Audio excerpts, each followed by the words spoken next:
All right. All right. And there's a burn. Up. And there is a keyword that she'll stop. Do what? Ouch. Ooh, you're loud.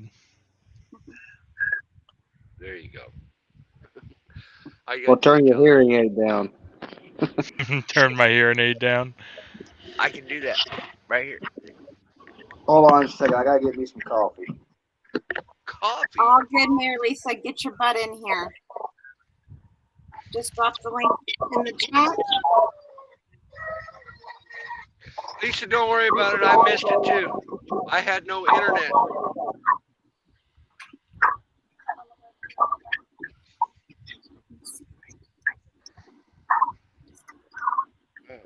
So yeah, I'm currently sitting here loaded in no particular way to go. Haven't made up my mind whether I'm going to take it all the way to Kansas or if I'm going to sit here all day tomorrow too, because basically I can leave Monday morning and make the destination either direction in one drive period. But my issue is I am being forced to sit instead of rolling and taking time off where they tell me to take time off instead of where I want to take time off. Yep, and for truckers, sitting never agrees with us. But it's, I picked it up Friday. I had Saturday, Sunday, and Monday to drive 600 miles. That was the entire run. I knew it was going to be a long weekend. I just already had plans to do my long weekend somewhere else. Yeah, I'm kind of in the same boat. I got a load that's taking me home, and I'd much rather be home now. But I pick up Right. the load on the 4th in the morning, and it don't deliver till the 5th in the in the afternoon, I think. Okay. Well, at least Yep. you'll be able to go see Kate for a little bit. Oh yeah, I Maybe haven't been home in 3 weeks, so it's nice.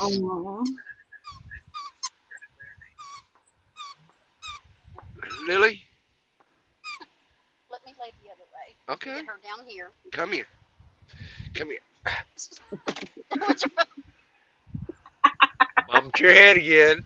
Bumped your head again.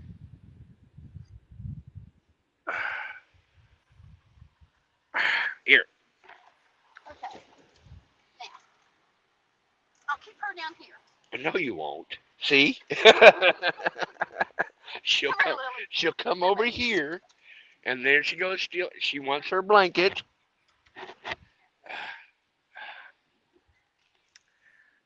Truck drivers, we always keep ourselves entertained. Cover up my feet. No, that's blowing air right on my feet. All right, so I think we'll go ahead and get started. We'll use a cool new little feature. Okay. And we'll start with Vern. So, Vern, tell us what you've been up to. Got leased on to a new company Monday. Finally got all the paperwork finalized, left out Thursday. Ran a couple loads, came back to the house. Just kind of doing my thing. Supposed to be home every weekend, I think, from what I gather, is that's generally what they do is home on the weekends. What I've been up to. All right. You heard about Gray Wolf, I take it. He started his walk across America today. Yeah. So. Yeah, I thought he took off on the 27th, but seen something about some Bubba that died. Yeah. Rings a bell, but I don't know. I'd have to see a face in order to, know who it is. But the name sounds familiar, like I've heard of him before. Yeah, he passed away. It was really hard on Gray Wolf. But he kept to his plan. He started going today, and he is almost to his last his last stop. He'll stop for the night. So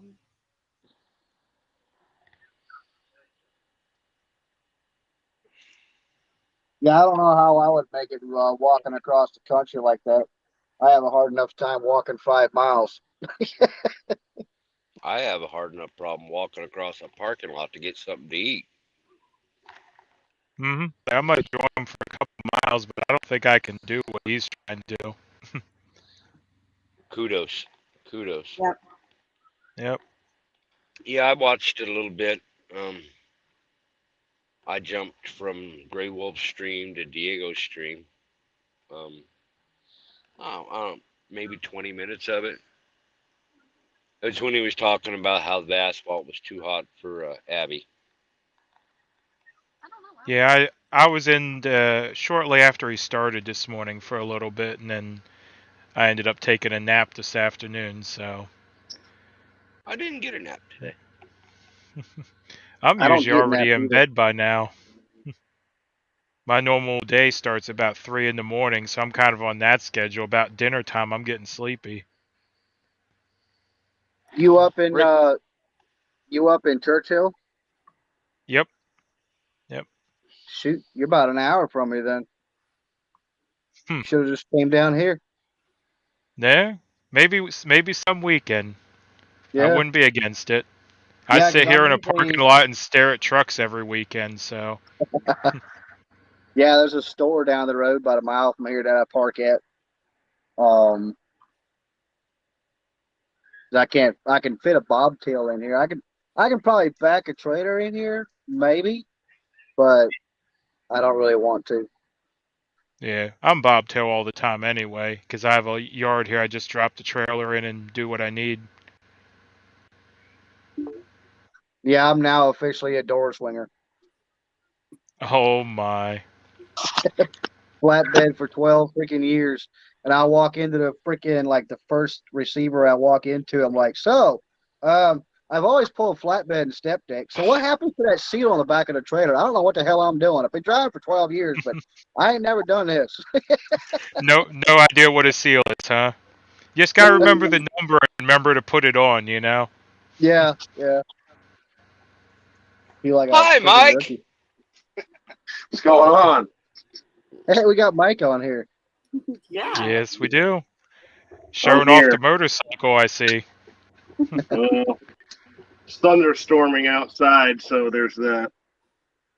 Yeah, that's what I heard, that Lancaster was getting some bad storms. They're missing our place, but yeah, Yeah. some storms. So I'll sit here in the air conditioning in the garage. Ain't that nice, an air-conditioned garage. Well, it's my camper, but so it's a small garage, but it is air conditioned. Yeah, that works. Hey, there's something I was gonna bring up to you guys tonight if I'm allowed to talk about it. Supreme Court ruling Yeah, we that can talk just about it. nobody's really talking about it in the news, but Supreme Court apparently ruled that the EPA cannot regulate carbon emissions. It was regarding the coal-fired power plants in West Virginia, and Supreme Court said EPA, no, you can't regulate carbon emissions. So does that mean I can take this DEF off my truck? I'm researching it. I'm researching it. I'll have to take it off mine too. Yeah, I mean, Okay, so Vern, that's your homework. Is to Yeah. find out if we can get those off these trucks. Because you Yeah, make a well- lot of truckers happy. because what I was trying to figure out, because it was mainly the whole case was about the power plants, but usually like something like that goes down a trail. So if it goes down the trail of, well, they can't regulate that either, what'll probably end up happening, and this is just my opinion, is they would still have the regulations in place because there's too much money to be made on emissions crap. So some of the shops would be like, "No, nah, we're still gonna put them on because we can make money off of it." But what would happen is you could delete it, and they can't do anything about it. They can't fine you. That'd be my thing. And if that's the case, that stuff's coming off my truck. Oh I yeah, got it'll a make them a lot softball. more reliable. Yep. Not choking on all that recirculated exhaust gas would make them a lot more reliable. Yeah, Yeah, I mean, it's Yeah. kind of like a mask for your truck. it's exactly Pretty right. much. It's like I've always told people. I said, try breathing into a pillow. I said that's basically what's happening with these trucks. You're breathing into a pillow. It's sad because all the new trucks are actually really good. The technology, the motors are smooth. They got power. They got good torque. But it's all killed by all the emission stuff that's on them, you know? Yep. Well, that's proven. I mean, Mudpig's had his deleted for how long now, and he just It's not deleted. It's electronically adjusted. okay. So The components are still there. emissions. They just the Okay. components are still So there. They just don't function. all right. So it's been The- electronically adjusted, tuned and peaked like Mike does mechanically to his bikes. Okay. And mine and Burns still all have all that choking crap involved. You know. Well, Yep. see, that's the thing about the PACCAR motor because I used to have a PACCAR motor in my other truck. That motor's reliable. I had 900,000 miles on that motor, and I never rebuilt it. All I did was do overhead on it. Never replaced Yeah, my injectors, nothing. And they told me mine's not when a bad car. when they built that motor, they ran it on the Autobahn, and it was better than the Cat. Good fuel mileage, better horsepower, more reliable. But then they came into the States and like, oh no, we got to put this stuff on it. And now it ain't got no power. The motor is still reliable, but everything else around it's not. I mean, I kind of saw that Supreme Court said that the EPA didn't have any jurisdiction somewhere, but I tried to stay working all week. You know how it is. And Yep. by the time I get done doing my day, I don't have the time and the energy to get online and surf and see what happened and so on and so forth. Half the time, I don't have internet. Been staying at the world's largest truck stop every other night for the last 2 weeks, and with no internet. Yeah, Well, it's just too a many cornfield. truckers. What was that? I said that's just a cornfield with a parking lot. Yeah. Yeah, It there's is. too many But it's a truckers big and not parking enough lot. cell towers. It's a big parking lot. Okay. Okay.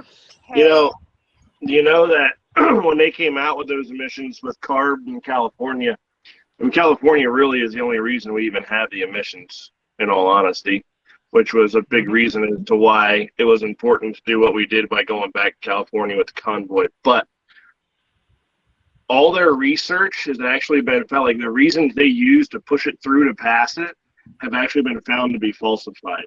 But it's too late now because it's already been put through. They did all the testing with gas-powered generators. And didn't I hear? I heard somewhere. Somebody might be able to verify it. That that same system was tried. I don't know what country it was tried in, but they freaking outlawed it because it was actually unhealthy.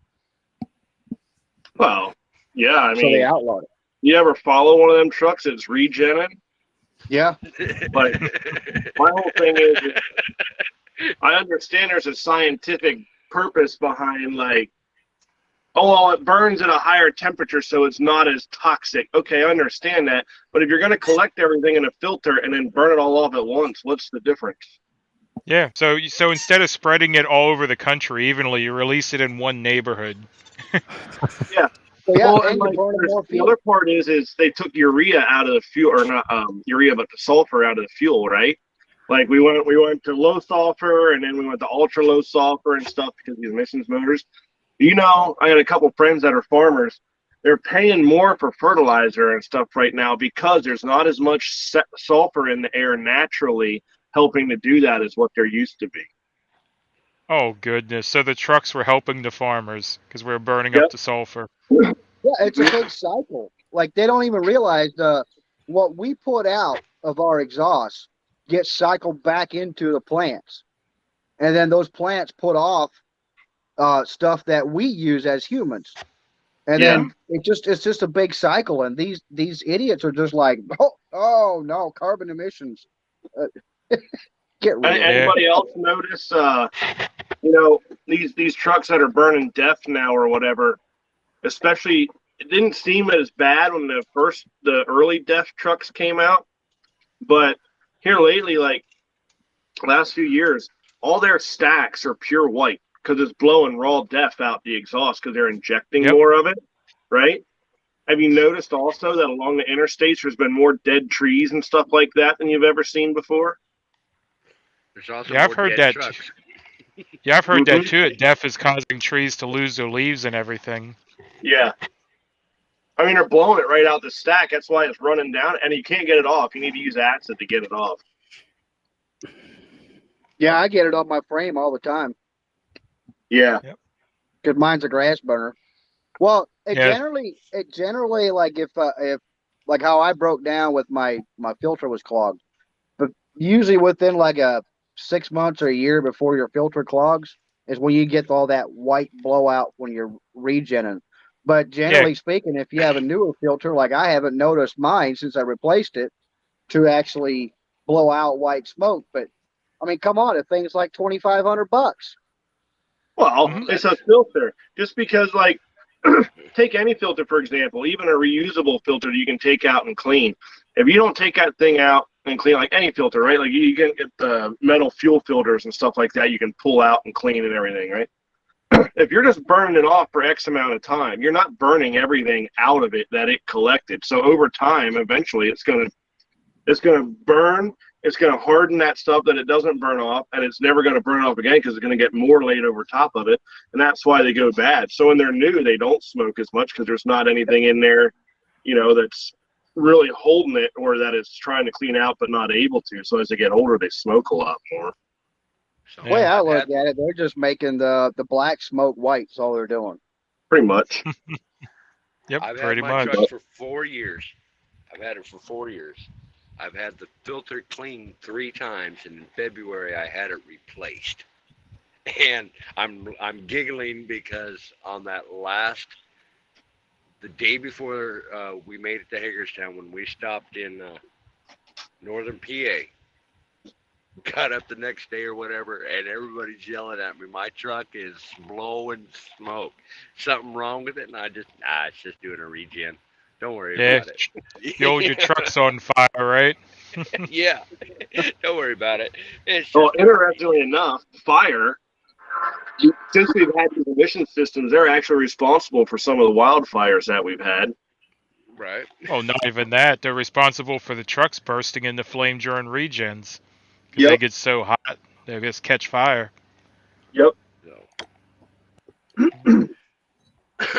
So welcome, Mike. Welcome, Mike. I know this is Texas Girls show and everything, but we've been doing it for 3 weeks now. Basically, we get on every Saturday night. We talk about trucking stuff. We talk about what we've been up to, what we're doing, what we got planned, and how can anybody else help. Okay? So, I've watched some of your TikToks. I see you doing the trucking stuff. I see you finally made it home a couple weeks ago. Been out last weekend and this weekend riding a bike. What else is happening in your life, Mike? Well, it's kind of back to normal, when I left California and went home. I was supposed to come straight back out, and ended up the load coming back that I was supposed to bring back to Nevada. Me and Grey Wolf were actually going to each bring one out. Got pushed back, and they actually canceled a few of them because the job site wasn't ready yet. So I ended up taking one back out like a week or week and a half later than I was supposed to. And then at that point, I trucked on the West Coast for like 3 weeks before I came back east, which is kind of abnormal for me. I generally try and be home every weekend because racing is kind of what we do here. My family, I grew up doing it. Erica's family grew up doing it, so our boys were kind of doomed to at least try it, and it's what they love to do. So I generally try and not be gone over the weekend unless I have to go out west or something like that. But anyway, I was gone for about a month, trying to make up for not working for 3 months, and made it back, and I've been back to pulling I pull tankers around home here, more or less locally, regional or whatever, so I can be home on the weekends to go racing and kind of back to doing that. And I have one customer I use my step deck for, so if they don't have something, I generally just let it sit in the driveway. But back to normal, kind of, I guess, if whatever normal is. Normal for me anyway, back on the bike. I hadn't been on my bike since I was on it last weekend. That was almost 5 months from the time we started planning the convoy since I'd ridden, and that's pretty unusual for myself. That's too long for me to be. I call it behind bars, life behind bars, but not the kind that clink when they shut them. So this one just sends you to the hospital every now and then. But that's it's pretty much what I've been up to, trying to get back to normal and just working on trying to run business as best we can with these fuel prices and stuff. And I'm pretty fortunate. Some of the contacts and the work that I have and stuff like that, we're doing okay. Phil actually started working for me a little bit here, and trying something, a new account that we got hooked up with. And it's been it's not easy, but it's not what we've been down this road before. I'm sure you guys have too if you've been doing it long enough. Shoot, back in 07, I bought a brand new Peterbilt, and 2 months after I bought it, fuel went from like $2.50 to $5 a gallon, and everybody crapped the brick. And I was 21, 22 years old with a $2,500 a month truck payment, and we made it through that. So we'll be all right. We'll just got a lot more experience and years of doing this under our belt now. So it's just trying to make money and get back to normal with the kids and the racing and everything. They definitely suffered while we were gone doing the convoy. In a way, it was where they're very fortunate, because Erica was able to still take them around and race, but it's still not the same when I'm not there to work on the bikes and stuff like that. So they're very fortunate. They still got to do it, but it didn't work out for them the way that we had spent the winter planning on doing. I worked pretty hard the last couple years to be able to spend winter in Florida this year and live out of our camper, so that the kids could keep riding and racing and training all winter long down there. Because up here in PA, we can't, over winter times, cold and snowy and whatever. And we finally made that happen this year, and had to leave it halfway through to go do the convoy. So they got a little shortchanged in that way. So we're getting back up to speed, I guess you could say, in more ways than one.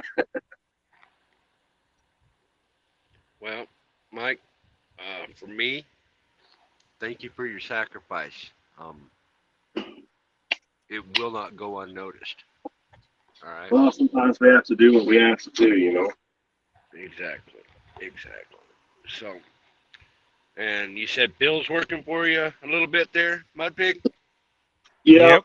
Yep. You want to tell us a little bit about that? Sure. That's Yeah. up to him. Basically, it's just a dedicated account down here in Tennessee. Most everything's out and back, and we seem to have something pretty good going on here. It's a little too early to tell. We've been doing it, about 2 weeks now? Yeah, 2 or 3 weeks. Yep. But so far, it seems to agree with me. Got a good place to park every night, and yeah, the money's all right. It's not incredible, but you're not going to get incredible in the way times are now, That's tough. Yeah, if you get into incredible rates nowadays. What used to be incredible rates are still incredible rates. You just got incredible fuel now. Yeah, now exactly. You just got okay.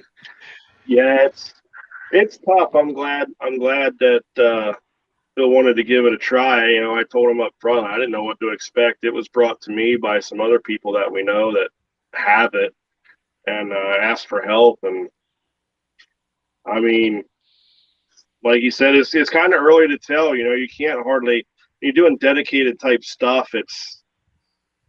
you got to give it a little bit to see how it works out in the wash, because it is a little different than, doing spot market stuff and whatever else. So we'll see. The jury's still out on it for myself, but I'm glad Phil wanted to take the plunge and give it a shot here, and we'll see how it goes. But I know one thing I've learned in trucking is sometimes, like you said about having a spot to park, bathrooms, showers, at the place where we haul out of, and it gets back there every day. So sometimes I'm kind of the same way with the tanker stuff. It don't set the world on fire, but there's pros and cons to doing it in different ways. Like, the money's always there with certain things, or like, when I pull my step deck and I have to do broker work because I only go one way for my customer or whatever, then you're, waiting on money, or you're chasing this, or they tell you to pick up here and it's not there, or it already shipped because someone else showed up and picked it up or whatever.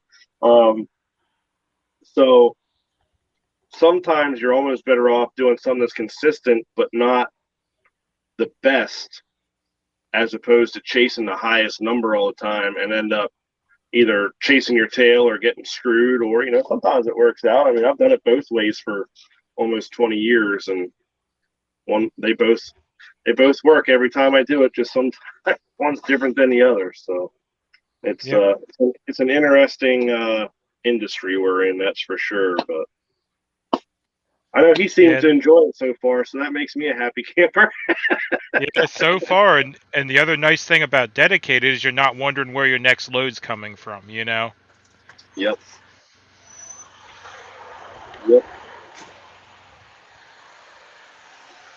Hang on. Yeah, I kind of wish I'd heard about that before I made as many steps as I did into this company, because where Phil's at right now is about an hour from me. So yeah, that's what we were talking about. Yeah.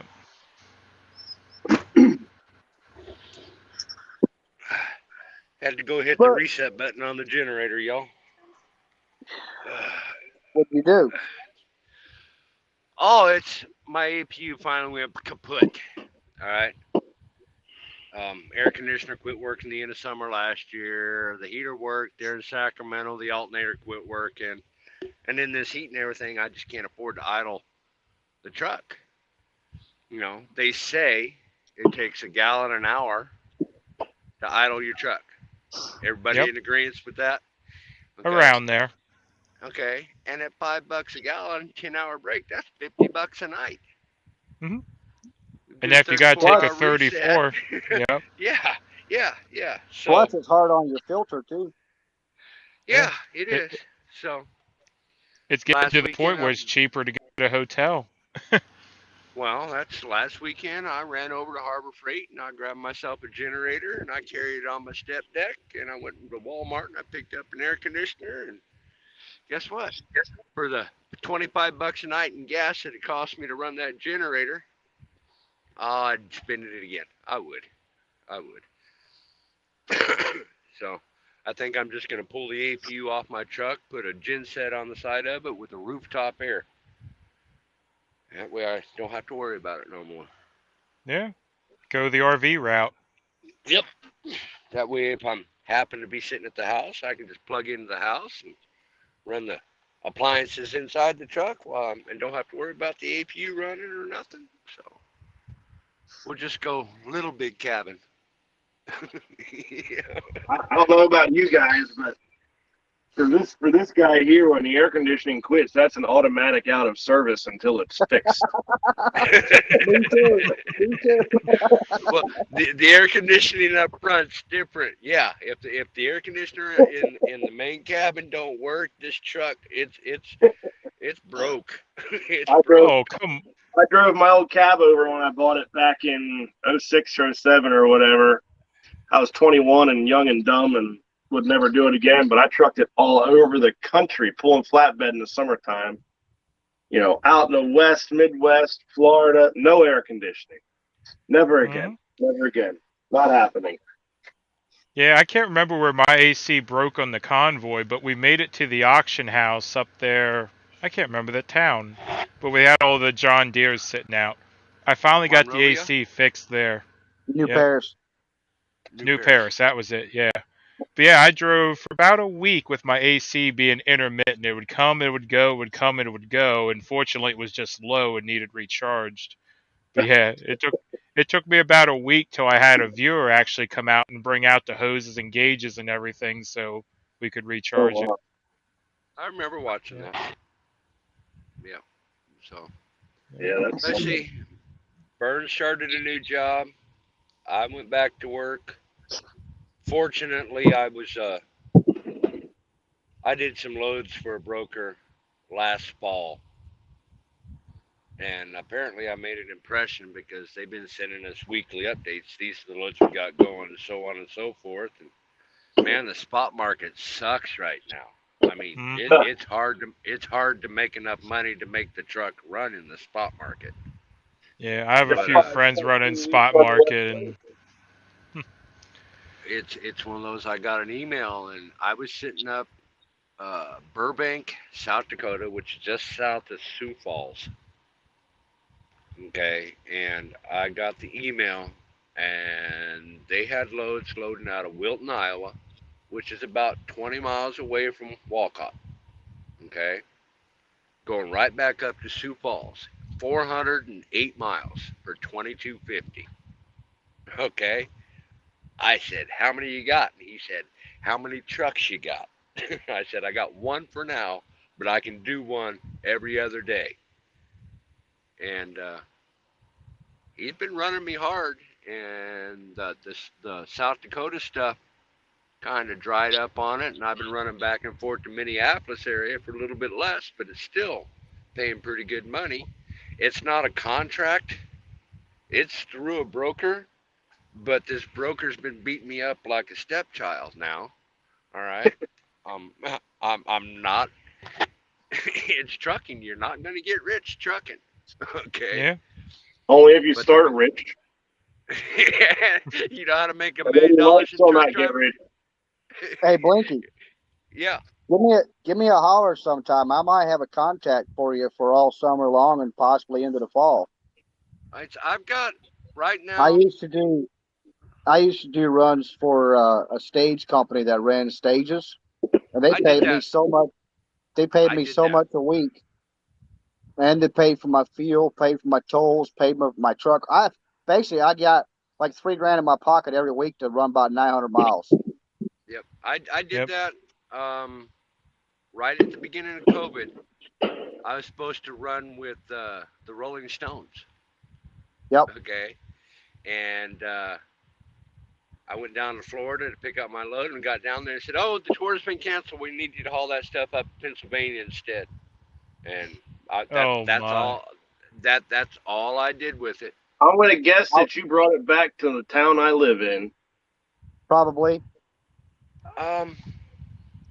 They had a. I know it was a bunch of tiny ass, windy, hilly roads. They have a yard up in Mannheim. Mannheim is where I think I ended up going. We have a couple places. In fact, fun fact, before I started trucking when I was in high school, I worked for the company that built those stages. I was a TIG welder for them, fabricator for them before I started driving truck. I built those stages. The Stageco? No, Tate Towers. It's called Rock Lidditz now. No, it was Stageco is who we hauled. No, it wasn't Stageco. I know the one you're running for. Did it go to a big black building? Buddy, it was like 2 years ago. I remember right at the beginning of COVID. We have so the little Amish town I live in. We have the sound people that I went to school with. It's called Clare Brothers. At Tate Towers, it builds the stages. We have there's like 2 other companies that were in the entertainment industry too, but they all kind of came together and built one huge building. And it's called Rock Lidditz now. Like they have a place where like when they're done building the sets, they go set them up and the bands actually come to town and play them. Like the neighbors are pissed because all you can hear when they're sets and everything is it echoes through the whole place. But yeah, that's in fact, you guys remember Jeremy Moser, the guy that was in the pickup truck in front of me coming back the first time from California? He was just over doing some stuff out of where I live, to New York City or whatever, for Stage Call or something like that the other day. So Yeah, I think Stage Call's the one that does the wrestling and everything, if I remember right. yeah, he did. Oh shit, what is the Jonas Brothers or something like that? He took to New York City for a one night gig or something like that. Yeah, I have a Yeah, good they friend wanted of me to mine that do always some. tries to talk me. Oh, good. They wanted me to do something for like Rolling Stones. I think it was last year.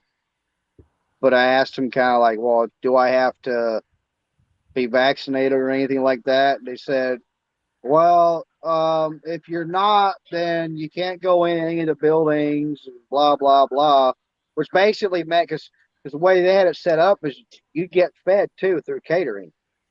So Right. basically, that Yep. meant I would have to be stuck in my truck the entire time I was there. Usually, you're there for about 4 days. I'm like, no, I'm not doing that. You can't pay me That's enough for that.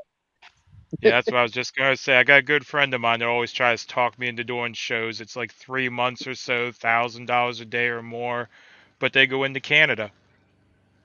So I'm like, yep, not interested. Yeah, I used to go into Canada for them, but But all not much. good things got to come to an end. That's what Yeah. they say. Well, that sure But as hell did. Yeah, but because I'm not going to Canada. We're on YouTube, so we can't discuss it too much, but you all know why. Yeah, I didn't lose so anything there anyway. no, I've been hauling plastic pipe. I mean, it's 12 to 15 straps, strap and go, and I've been in there so much. These boys, I show up and they go, "Hey Tom, you know where to go," you know, and 45 minutes, I'm loaded and out of there doing that chucking stuff, you know. Drive good. 300-400 miles a day, park for the night, deliver the next morning, drive back, you know. Yeah, you got something very similar to me. We go to places and they're starting to know me now. Hell, sometimes I barely set the air brakes and stretch my legs, and they're like, "Oh, you're done. See you next time." Yep. I mean, it is what it is. Yeah, I So feel kind of out of my element because where I'm at now, I actually have a dispatcher. Like I'm the only owner operator here because they were actually in the convoy, and he heard what happened, so he offered me a position there. And now they asked me kind of how I want to run. I said, well, I don't know what your freight is because they do a lot of out and back, right. freight out, freight back, and end up at the yard on the weekend. And I told him, I said, look, I don't know where your freight is. I don't know where your main lanes are. I said, just run the hell out of me like you do your other trucks. And then in about a month or so, we'll reevaluate and I'll give you my game plan. So I guess they're going to be, it's up to them how much money I make right now because I have no Yeah, idea what they're like. It's a whole new thing for me. For yeah. 6.5 years, I did my own thing, had my own contacts. Now I'm kind of back to the old, what do you got? But they also Mm. do so good that by yesterday she had me booked out till Thursday. So Nice. Yeah, that's kind of the same way I fell into this, was just contacts through the convoy. Actually, I think it was Marcus that was talking to me before everything even happened. Said that Mikey had something and was wondering if I was interested.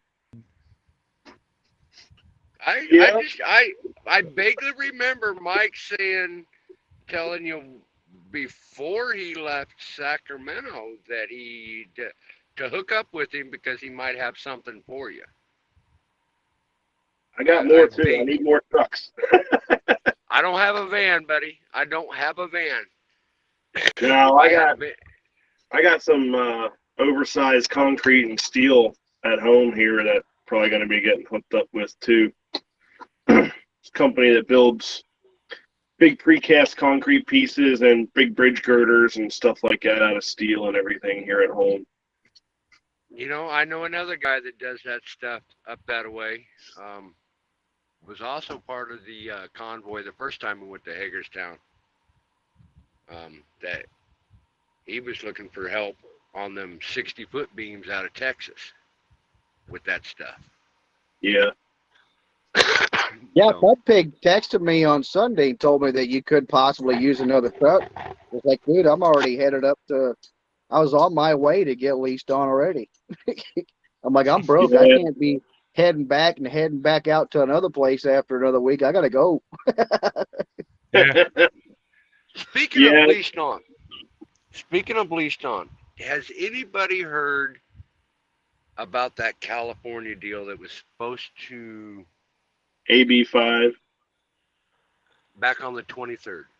Has anybody heard whether or not they were going to receive the case or where that's headed? I think it's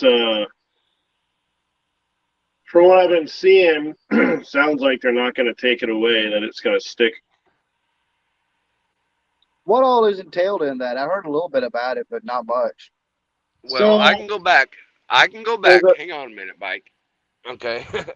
When they first started it, I was a resident in Northern California. I think every one of you remember me giving directions over the CV when we were running from the Grapevine North. Okay. I was a resident for 30 years out there. And the company I was leased onto said, hey, AB5 or whatever it's called, going into effect December 31st of such and such a year. And they said, we have a few choices. You can haul a load into California, but you cannot haul a load out. You can pay off your truck. You can turn in your truck, or you can move out of state. I chose to move out of state. Okay. I was like 4 months away from paying my truck off. That was with the company that Vern just left. Okay. But, you know, hey, I got to know my granddaughter a little bit better. So basically, it makes it to where if you own your own truck, you have to have your own authority, period. You cannot be leased on to anybody. You have to have your own contacts. Okay. You have to be Well, able to haul freight. I have to be under my own authority working for Mike, who has a contact, or MudPig, who has a contact, or I have to have my own contact. I cannot be leased to Mike using his numbers as a resident of California and pull California freight. and that's got to come across the country too, because California It starts did. everything. It did. New Jersey's already talking about it. I heard the California Association, California Trucking Association president or vice president, talking on the Asian My show one day. Okay, and yeah, it's going to trickle. I guess New Jersey's already looking at doing stuff the same way. So when are we doing another convoy? No, no, I think it's easier, gentlemen. It's time to turn the key left.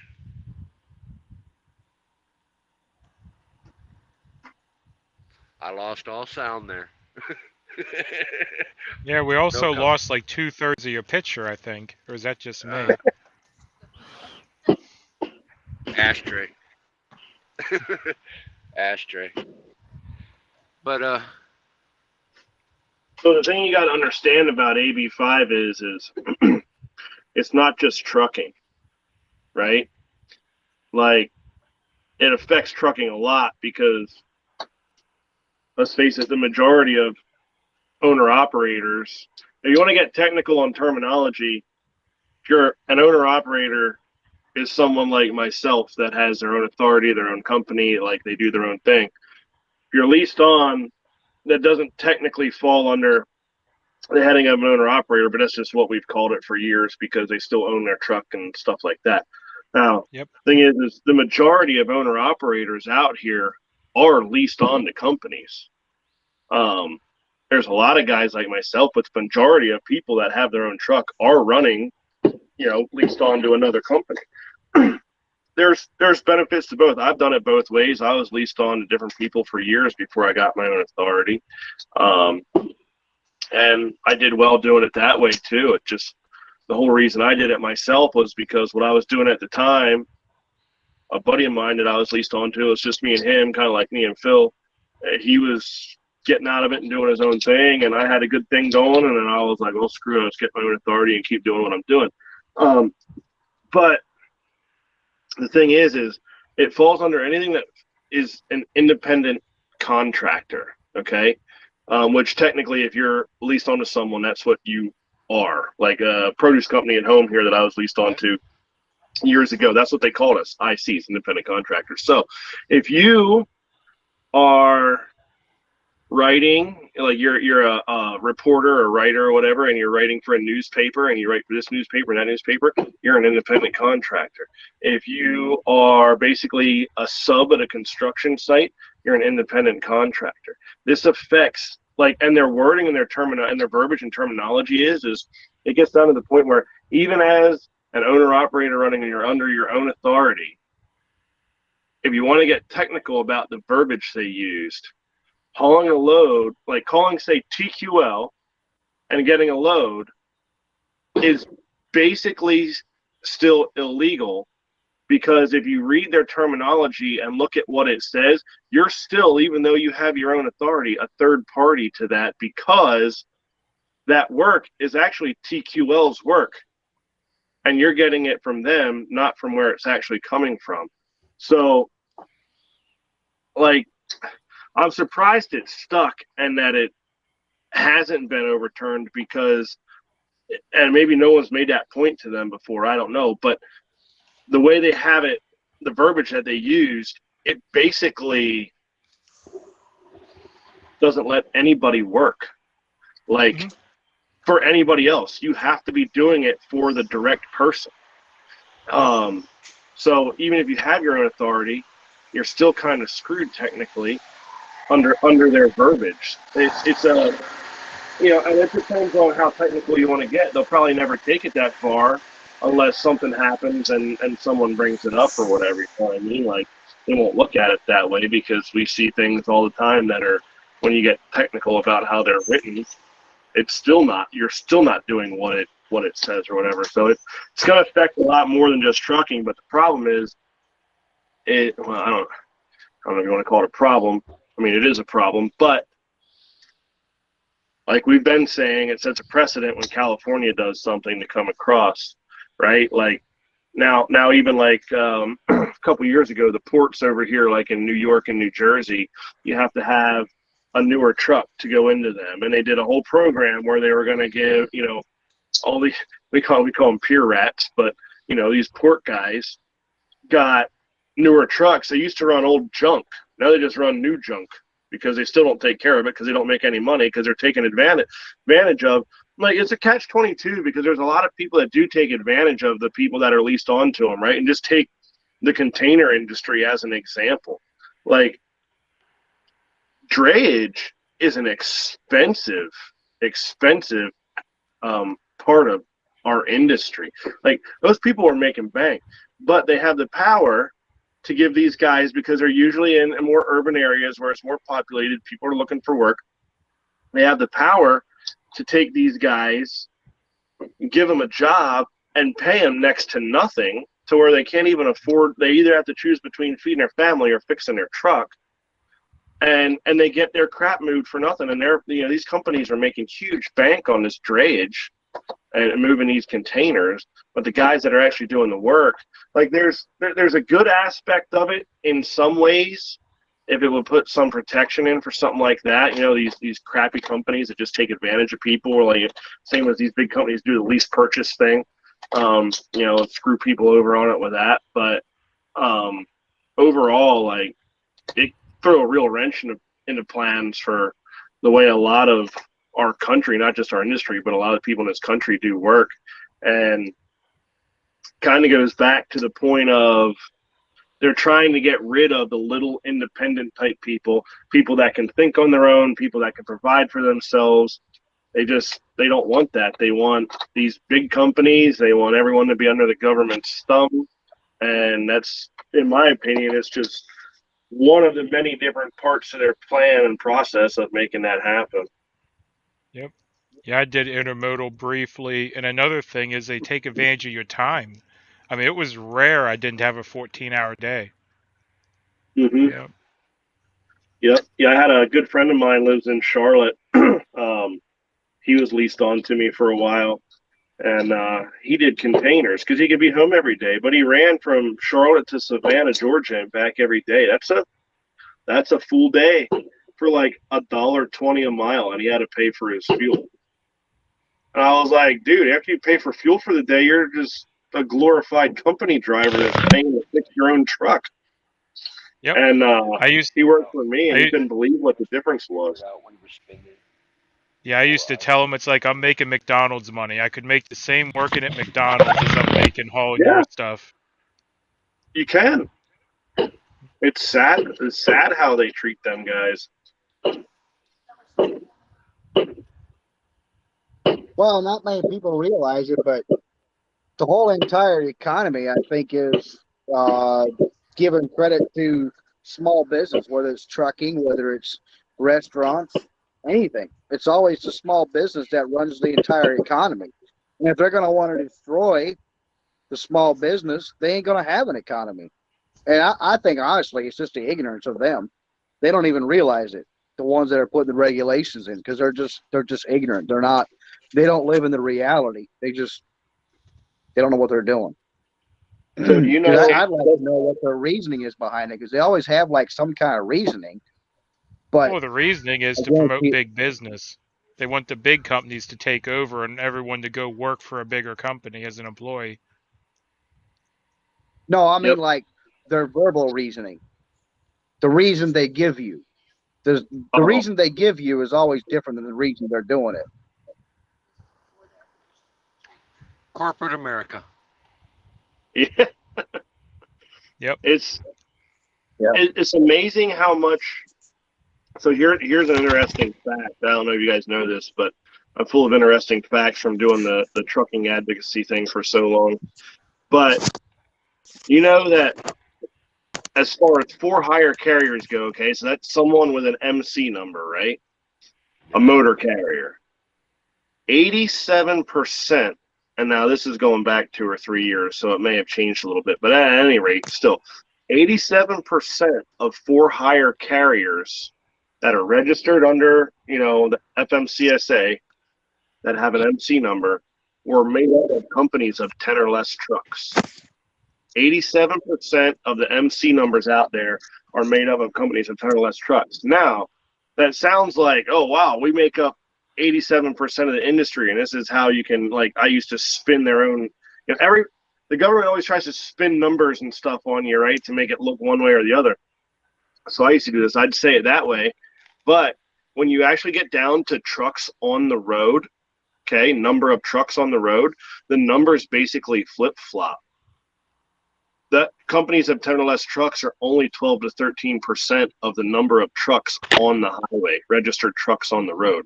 So, because you got to look at it, right? You take Swift's 20-some thousand trucks, that's one MC number.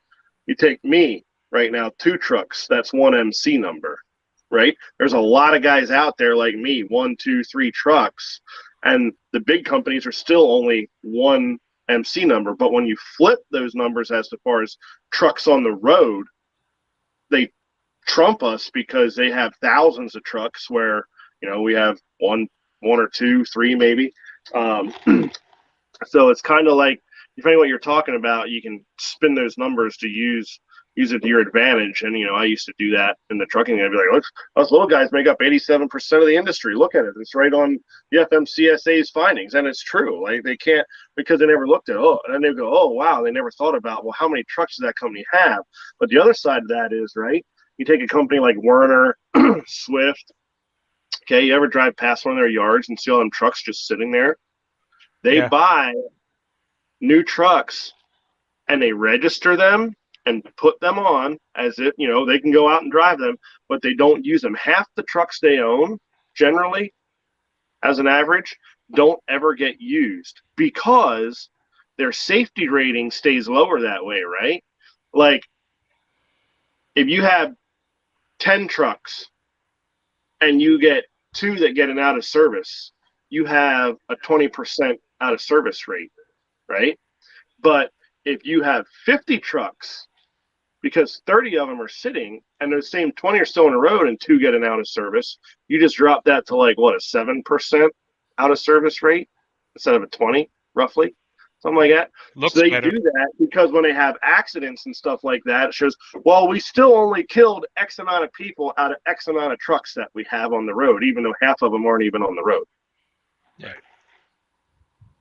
And That's also how they they stay get in business. giant. And also, they get giant deals if they order 1,000 trucks or something. They get a really good deal, and then they turn around and sell them for profit after they use them for so many years. Yeah. Yeah, they can buy a truck for half of what we can go buy one for. Yep. That's why I had a laugh when I got involved in that when the ELDs came out. The yin yang that owns is it US Express said that it's a good thing because it'll level the playing field for the big guys compared to us little guys that just do what we want because we run a paper logbook. And I was like, level the playing field. You idiots have thousands of trucks and tens of thousands of trailers. I have one. I'm talking about level the playing field. Give me some of your shit. They also self-insure, so they don't have that kind of insurance bill as well. Yep. Yeah. Hey, I'm gonna have to cut it short tonight. I got my sister over and we're wanting to play some games. So, Texas girl wanted me to hop on tonight because I wanted to last weekend but couldn't. But so I figured I'd hop on tonight for a little bit. So. I think Fry had something to say to you, Vern. Oh. Vern, can you tell the history of this and appreciate the flag? You signed it. Look at that. Yeah, I can.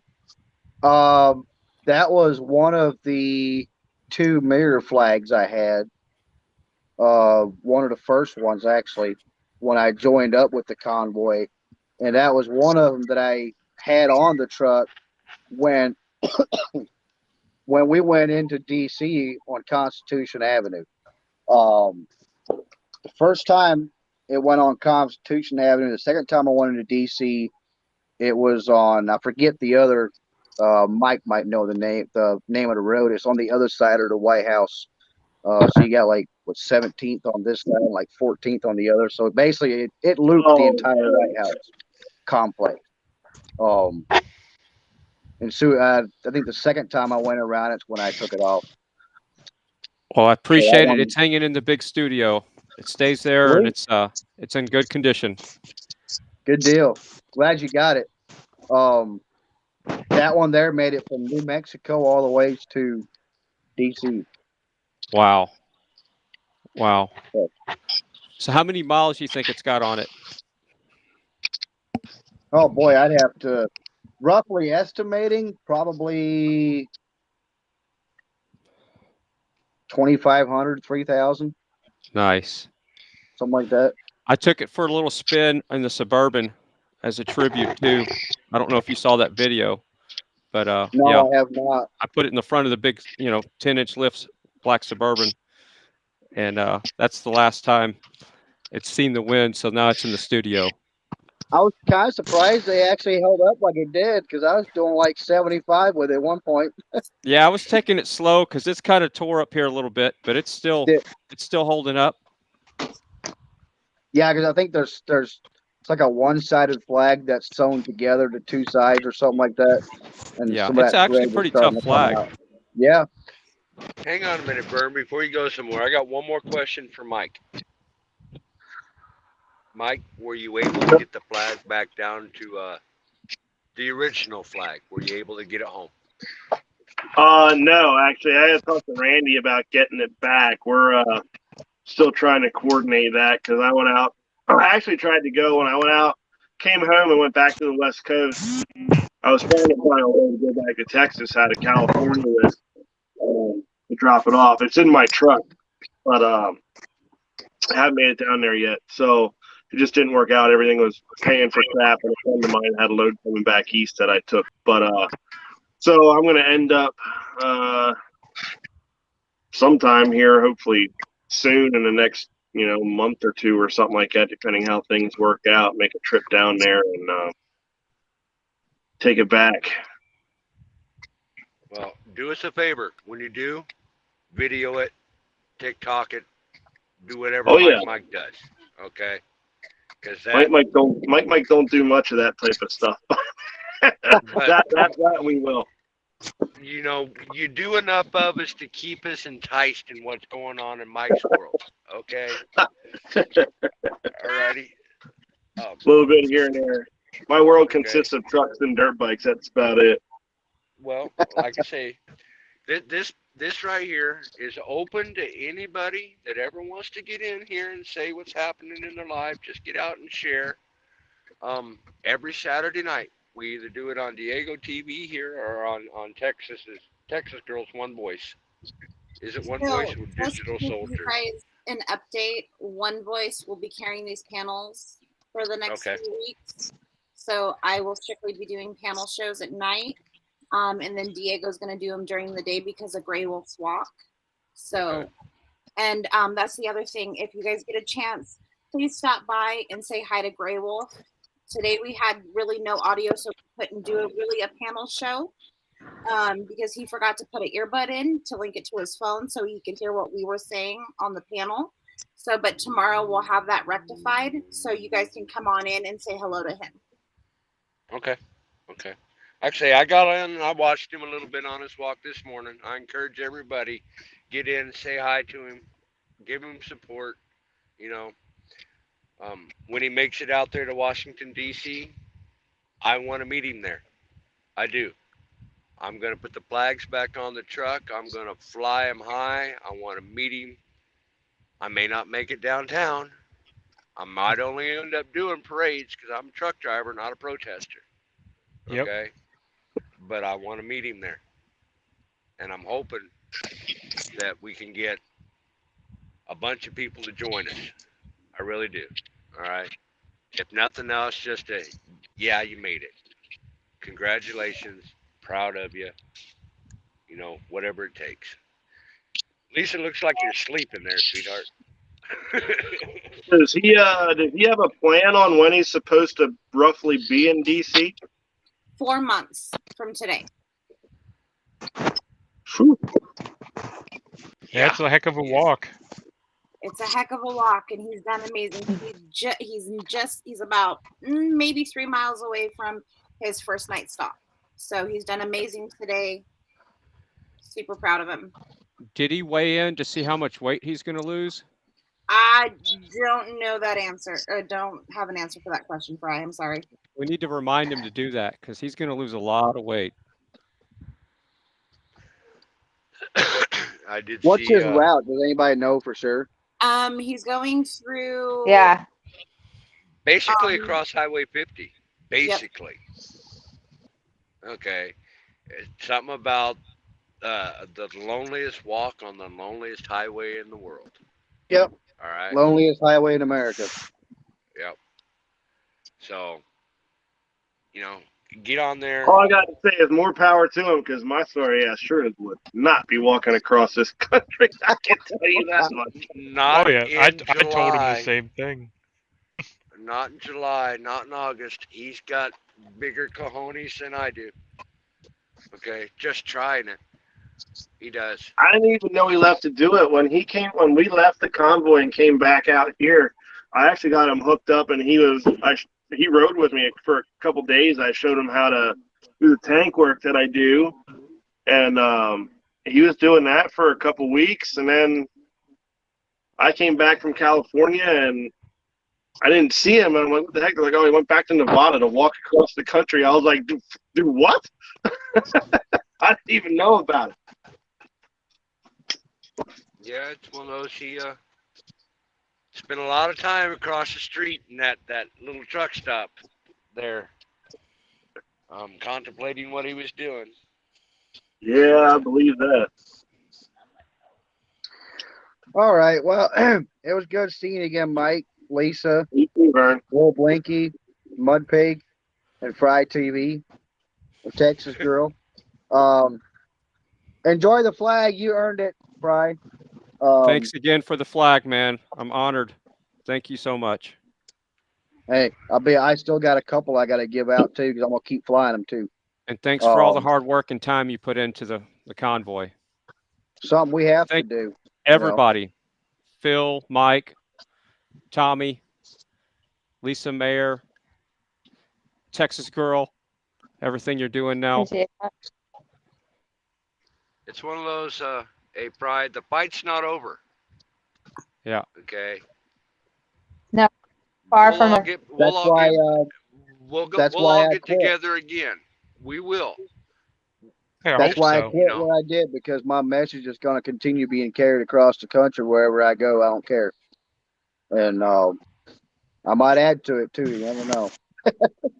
It's one of those, you know. We'll see you guys later on. Y'all have a good weekend. Happy 4th. Love you too, buddy. All right. All Have a good right. one. Thanks again. Okay, so I'm trying to find this question. in the Again. chat. Was it Zero's question? Because I saw he had a question for us. Yeah, he did. Okay, so I'm gonna post it up here. It says, panel, I have a question for you guys. What do you think about the gamers joining in the message about UCLA? USLA, sorry. All right. Well, first of all, Mike, you're fully aware of the Did you say the USLA, game? correct? The gamers, Yeah. the gamer community. I've talked to Lisa, but I mean, I know that they're doing it. I just don't know a whole lot of, not apprised of all the happenings or whatever. I know that they're doing it, but that's Okay. about it. Well, Yeah, so sorry it took so long to get on. I've had all kinds of technical difficulties. Believe it or not, I'm pretty sure they're throttling my internet on my actual phone, so I had to use a different phone that's not connected to me. And lo and behold, I have internet on Verizon. All my phones are Verizon. So as crazy as that might sound, but that's where I'm at right now. okay. So we've had conversation with the gamers. We're all for it. I mean, the message needs to get out. It's for everybody. We're all for freedom, the fundamentals of freedom. Otherwise, we can't have civil discourse. We can't have disagreements. We can't make different choices. We have our inherent rights. Every person has those inherent rights that no government should be able to take away, or any person should be able to take away. So we've talked about with the gamers. That is of people like to keep in contact with and work with. There's no negativity regarding them. We're actually kind of excited to work with gamers. But I do have an announcement if you have a minute. Is welcome. Absolutely. Absolutely. Is this coming through, or am I losing you guys? I got you. We got you. Okay. Okay. So I do have an announcement with USLA. There's a couple different things, but our big announcement is that as of July 1st, we have dedicated this month as American Patriot Month. I don't think anyone's made a month for American Patriot. You don't have to be, you can be Republican, Democrat, left, right, indifferent, believe in God, not being God. If you believe in this country, you're a patriot. We've defined it. We've put it out on all our social forums. We've made our medallions, which look like this. You can upload them on any of our social forums, and basically what we're doing is just changing our pictures to that medallion. Anyone that wants to support it, support the month, believes in America, believes in our country, don't have to always disagree with it, but it's just like on Facebook. When there's some big thing on Facebook and they put the little circle in place of their picture, or they put something around it, that's what we're doing. Is we're going ahead and changing all those medallions to bring people together, help people show unity and support our country. And it's okay to be a patriot for this country. That's not a bad word. It's been really hard because people have been trying to make it a bad word. But July is, from now on, for USLA, it's American Patriot Month. Hopefully everybody's excited. We're all excited. I got stickers made and everything. They're on my truck. Matt's handing stickers out to people. He had somebody yesterday, he goes, I say happy 4th of July to everyone, and I can kind of discern where their attitude is regarding the country for it, and when he feels like, he can have the next conversation, like they're excited about 4th of July. He's like, hey, have you heard of American Patriot Month? And they're like, no. And he starts to explain it. Well, we had a guy last night, and he's like, have you heard of American Patriot Month? He's like, yeah, the whole month. He's like, it's about damn time somebody did that. So that kind of made us feel good about it. But that's what we're celebrating right now. July is American Patriot Month. Hopefully everybody's on board with that. Did I lose you again? Cool. Oh no, we're here. Okay. Yeah, we're all here. You just had full screen for a little bit. That's all. Not used to having full screen. The other announcement I have is I believe tomorrow we're gonna have it finished up. Perhaps Monday for release on July 4th is gonna be our USLA educational packets. We dub them Patriot packets, but they're going to officially be called the USLA educational packets. They're going to have an overview on who LSA is, what we do, what we are, what our goals are. It's also going to be filled with a lot of good information. There's a page on the Bilderberg group. There's a page on the white flag, the law of white flag for negotiating a truce. There's going to be 4 different laws on the back of that regarding. 2 of them are Title 18, 241, and 242, which regards the color of law and also regarding if any 2 people conspire to intimidate, interfere, or push on people to basically not, while they're in the process of exercising a constitutional right, that is actually those are things that everybody needs to be aware of, especially when you're exercising to peacefully assemble in what could be considered hostile territory, or some of these states where the police will actually try and convince you or push you not to exercise your free rights because they may have other belief systems that don't follow the law. The other 2 are regarding the emergency use authorization or any other experimental treatment. One of them is Federal Code 215023, which states that you have to have informed consent in order to an experimental procedure. And it is illegal to coerce, because the word is to coerce, which is what everybody's been doing, is coercing other people to take that badge of honor. As it's in an experimental use, or was. So that you can prosecute people over those. What else do we have in there? I have to think. My brain, I've been working at night super late, so my brain's kind of mushy right now. We have other important, we have Agenda 20, an overview of Agenda 20, and the 16 presidential powers that are given to a president under emergency declaration.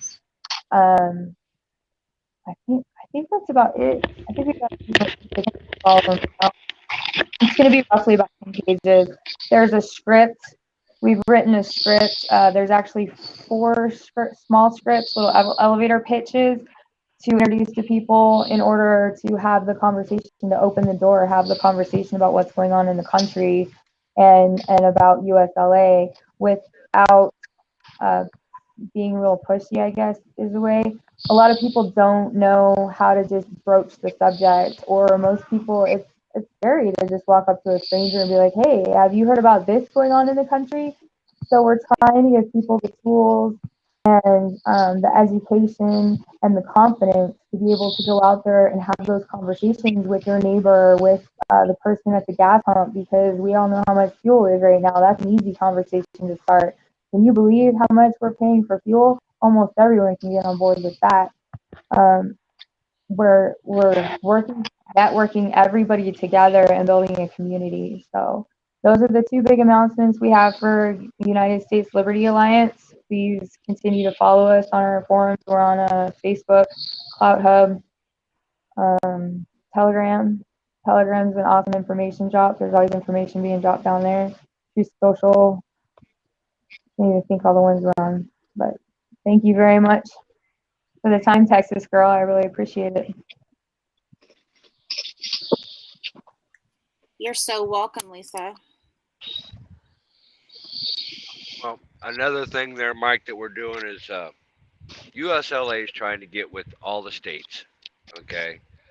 But kind of bring it all together, we have the Wheels for United States Liberty Alliance. That's basically the familiar faces, yourself, anybody else that was part of the convoy. Basically, if a state has a rally somewhere and they get us notice, and we have the ability to get there, we're going to go and say hi and make some noise. If you're interested in it, you're welcome to join us too. Alrighty? Don't need an answer here. Just something throwing out. Alright? You are a familiar face. Okay? No, I yeah, know. It's I said Lisa told me about it or whatever, and I'm glad to see that there's still people out there trying to do something good. If I gave you all my opinion on where I'm at with everything and what I'm probably going to do, you probably wouldn't be too happy with me. But I'm glad that not everybody carries the same sentiment as I do sometimes. So I mean, one thing, to put it out there, like Lisa told me one time when we were on the convoy, she was like, there's sheepdogs and there's wolves. She's like, the sheepdogs, we have to take care of our sheep. And I was like, yeah, except you're forgetting one thing. She's like, what's that? I said, I'm a lion. I don't care about the sheep, because at some point my give a damn gets busted. I'll help the sheep for a certain amount of time, but when the sheep are stupid and don't want to help themselves, then it's their problem if the wolf eats them. Well, nobody can't transition into a lion either, so. Well, I'm glad that there's still people out there that want to be the sheepdogs. It's important and they're needed, and that's a huge part of it. And that's ultimately what hopefully is going to help get people to stand up. But I over the years of doing the trucking stuff and then this, and seeing that most of America wants some type of change, but they're all being sheep. lazy. So they're just lazy, and they want everybody to do the hard work for them.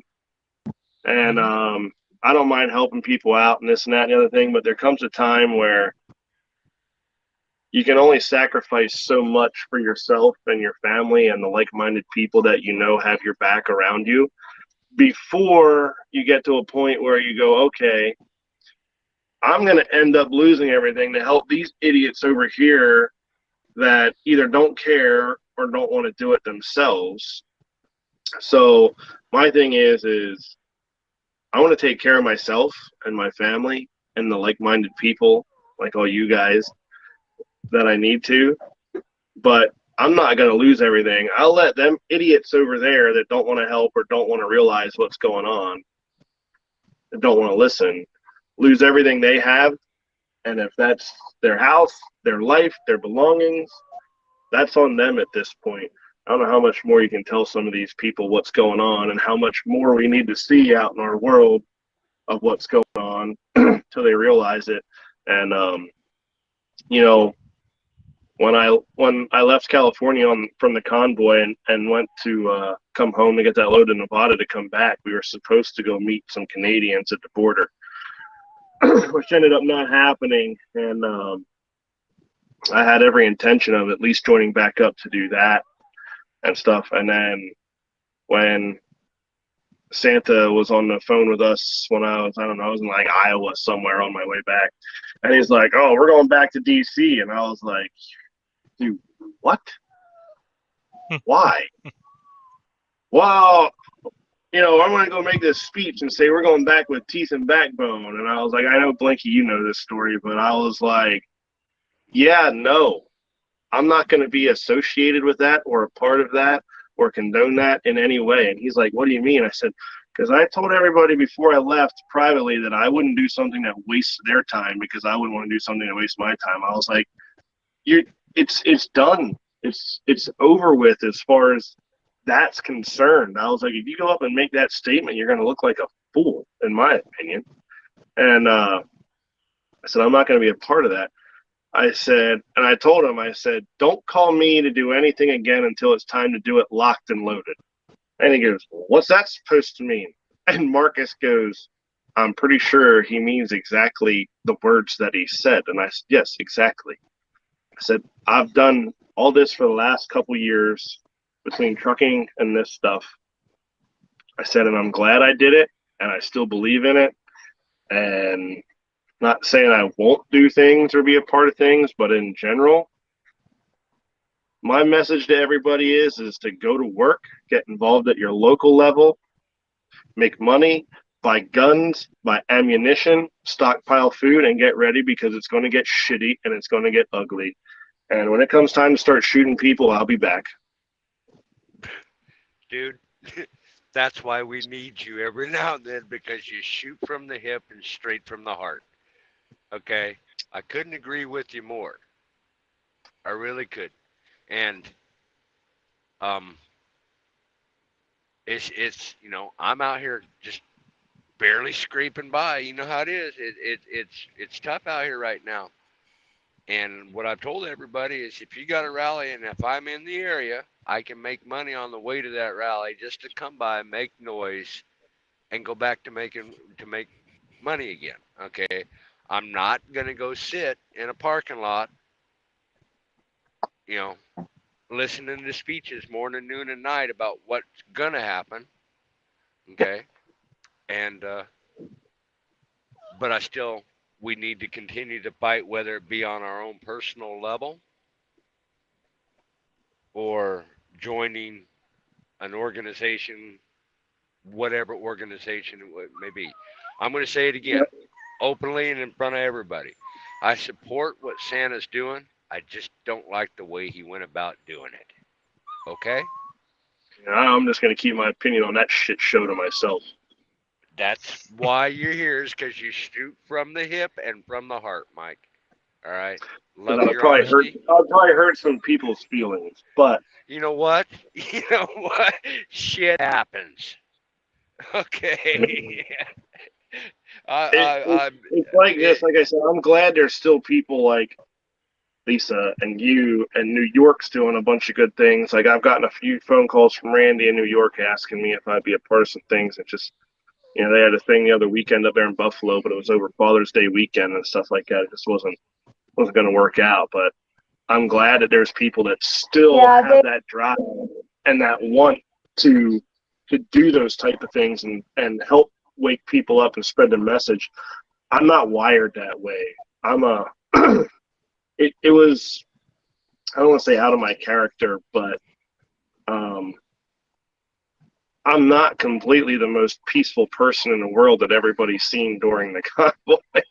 I did that because I was hoping it would work and for the greater good. But as a whole, that's just not me. I'm a do what has to be done and get shit done type of person. So everything that leads up to that is not my cup of tea. But I'm glad that there's people out there like you guys that are, because it's probably the most important step, because you need as many people understanding and on board when that time comes as possible. There's a lot of us, and we're growing all the time, and then we're forging relationships with a lot of Canadians right now. So I know at some point there's probably going to be some meeting at the border again is going to get planned. So I mean, I'll let you know about that too. But I mean, we've got people working with in Australia now, England, and a few other different countries, and I'm really proud of everybody that's involved. And I think that like most of us had to go to people's convoy to get that training stuff into what we're doing. So thank you for that, really. And with that, yes, I think it's really, It is. Thank you. Thank you to all of you guys that sacrificed so much, Chris and Marcus and Scott, all of you guys, but that's what we've been doing and building when we pivoted on that. And we've all been kind of working together. And I think that it had to I mean, I know it had to happen this week because we're a very tight knit group. And so we're not moving so fast that we don't know who's who and what's what. We've already been there with each other, and so I think that's going to give us strength to be able to push this forward without letting people get in and infiltrate it. Doesn't mean we're going to succeed on everything. Absolutely not. I don't know. I mean, it just, you have to try. Like we cannot sit idly by. But our target is pretty upbeat. It's not. Yes, we have people working on community levels and federal and stuff, but our straight target of USLA, and we haven't hit it, is going straight to cut the head off the snake with the global elitist. So we're going straight to the damn top, man.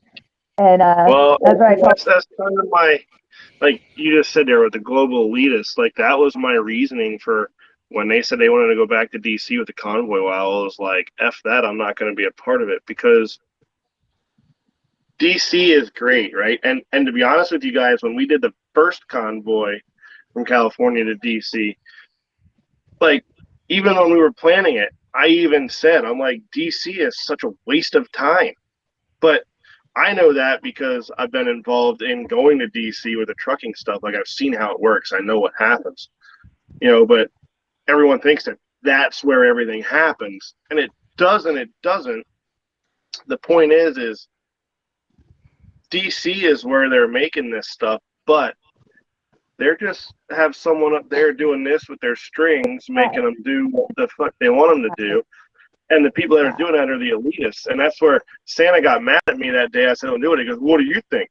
I said, I'm going to tell you right now. I said, you want to actually do something? I was like, go take out the elitists.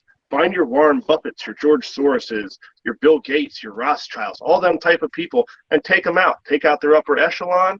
Get rid of everybody that you can that's associated with them that can carry on the bullshit that they're doing. I said, because as soon as you do that, you cut the strings on the puppets in DC, and then they don't know what to do. And then guess what? They have to listen to you because they don't have money or influence from somewhere else coming in.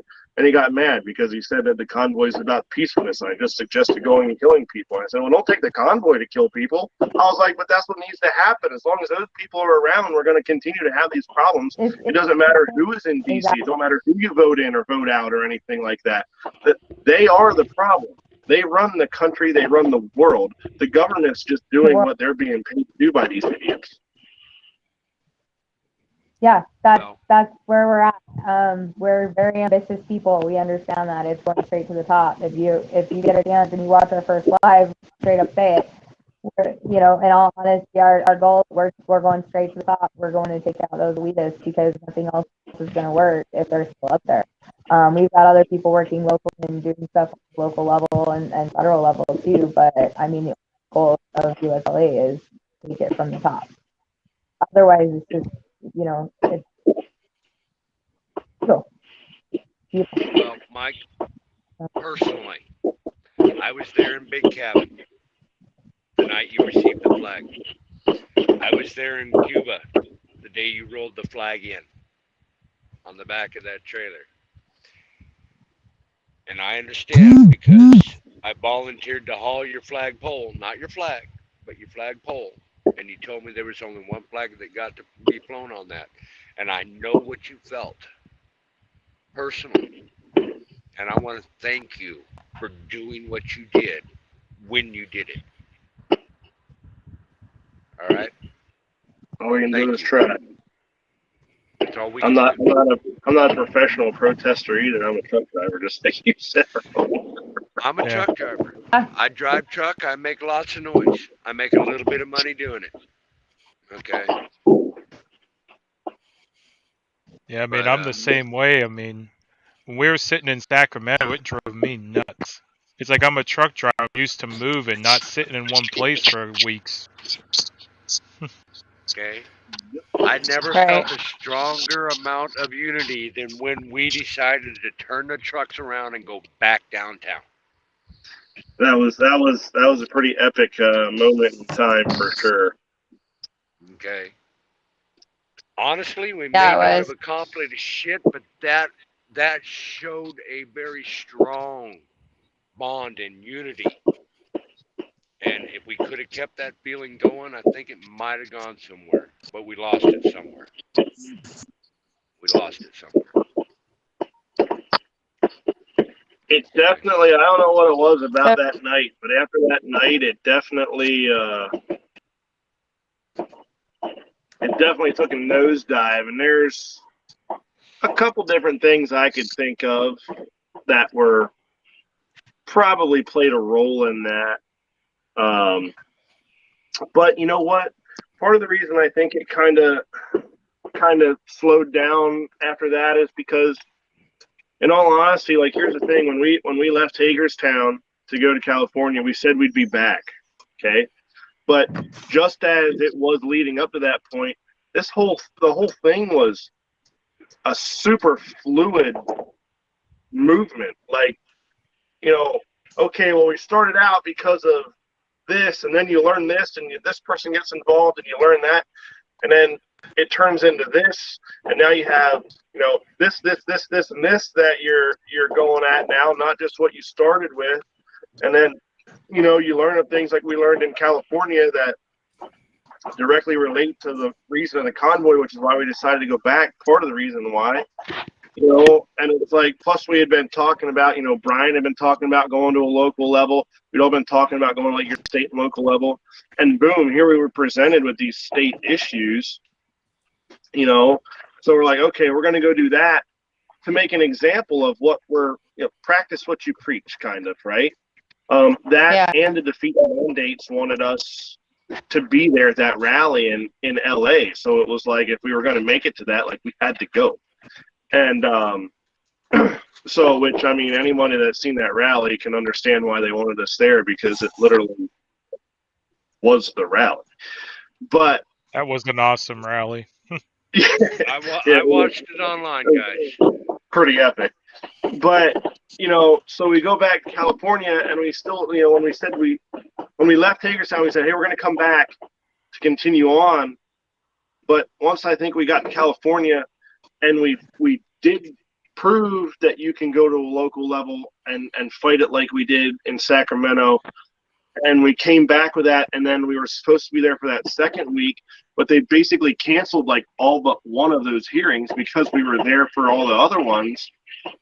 I think at that point, honestly, in my opinion, if we wouldn't have been talking to the Canadians about maybe meeting them at the border in a week or two, in my opinion, it should have just stopped there. Like, because we learned at that point, we already figured out, no, look, it don't matter if we go back to DC to fight against this. It's not going to work, because we learned about this, and this as we came across. We're just going to be spinning our wheels and wasting our time by doing that at this point, right? Maybe not later on down the road, but at this point. So if it would have been up to me, it would have ended when I left in California, had we not had plans. I mean, I'd already talked to some of the Canadians out there about meeting them. After I left was when that fell apart, because I guess something happened on their end, timing wise or whatever. Because we did what we were trying to get people to do. We went and we fought something at a local level, and it worked, and it brought people together. In my opinion, when we turned around and went back into Sacramento that day, that was even a bigger show of unity than anything that happened prior to that throughout the entire convoy, other than maybe the day that we rolled in to Hagerstown for the most part. And, I don't know. I feel like it should have just stopped there once the Canadian border meet thing wasn't going to happen, because it showed people what we could do. We practiced what we preached, and I felt like from there, people should have just went and done exactly what I said earlier. Well, if nothing else, okay, the flagpole got home. Okay. Yeah, minus the eagle on top, you thief. No, I told you I was keeping it. It's still on my dash. Okay. And the next time you and I meet, Mike, I will hand it back to you. I All remember right. in Hagerstown when we were taking that flagpole down, and you said you were keeping the eagle. I took the eagle off in Casper Was it because Casper? yes, Oh yeah, because you're because over that height. It was, That's it right. was yep, too tall for his trailer. It was built for my low pro. Yep. yeah. So we took the eagle off. I was still slightly over, but slightly over. I can blame that on the air ride, you know. And yeah, it's that eagle still rides on my dash. Okay, and I promise you that next time I see you, I'll shake your hand and I'll hand you the eagle back. But until then, she's riding on my dash. Okay. Um, and on a side note, yeah, you need help up there. You got my number. Holler at me. Okay. Oh yeah. I'm always looking. I'm always looking for more work. But You need more I work, don't mind doing Blinky? Blinky, I don't mind Blinky, doing oversized. Fort Yes. Worth? Do you like Fort Worth, Blinky? Do I like what? Do you like Fort Worth to North and South Dakota? I have been doing a lot of plastic pipe out of Yeah. Iowa up to South Dakota, Minnesota, and Wisconsin. Well, I'm, call me because I'm, I have a meeting on Tuesday, and they want us semi like 3 times a week going back and forth from Fort Worth to South Dakota, and I think you might like the rate. So, I am or any of you guys, currently, give me a call because if I get that meeting on Tuesday, I'm not turning work down. I'll throw it your guys' way if you want it. I'm definitely interested, Does it but involve dirt roads? I am currently stuck. What? I I said, am does it currently involve stuck. dirt roads? Yeah. Well, if it involves Um, dirt roads, that shit ain't happening. Fort Worth is all city. I have to find out. I know it's South Dakota, North Dakota, and Pennsylvania. Those are the three loads coming out of there. And I need to find out with South Dakota and North Dakota, but Pennsylvania, no. I think it's going in Pennsylvania. I think it's going to their site, their manufacturer up there, and then it gets distributed Oh, I was gonna out of say there. my Either truck that won't or they get do dirty. Oprah. So I know it's so pretty shiny. Mike can't get dirt on his truck. Yes, it drives him crazy. He'll go ballistic. I heard him. He's like, "Oh my god, I have to wash my truck." I'm like, "Fuck that, dude." Mine's like, I washed my truck like the other day, and someone asked me if I bought a new one. It was great. No, we can't be riding around dirty. That don't work. Well, that's all like I I asked was, in the. We got a half an inch of rain the other day. I had to spray it down because I can't have the caliche solidifying on my truck. like I was telling everybody before you guys jumped on, I'm stuck in a situation here where I have a Raycon telling me to take this load over to Rexford, Kansas. Okay, I got a phone call yesterday about 200 miles. Rexford was only a 608-mile run. I got about 200 miles into it, and I got a phone call from the buyer of the company that sold this pipe to the consignee saying, "We canceled those loads 3 weeks ago. Can you take it to Fort Wayne, Indiana instead?" Okay, you know, basically I'm right in the middle right now waiting on somebody to tell me which way to go. Which Hey, way is Blinky, that? did you watch my TikTok about writing a check? Writing it, whoever writes the check. Oh, well, I made one. There's two of them that go together. I was in Texas and I picked up a fuel truck, a government fuel truck where they make them at out in Fort Worth, I think it was. It was supposed to go to New Jersey. It was my load going home. And as I'm loading the thing, they called me and said, "Hey, so there's been a slight change in the destination for that. Do you think you could still take it?" And I was like, "Well, where's it going now?" Los Angeles? What? Like, No. that's a pretty big difference. New Jersey to California. So anyway, I made a TikTok, 2 TikToks about it. But it says, I told them to get their checkbook out. And the next one said they must have got their checkbook out.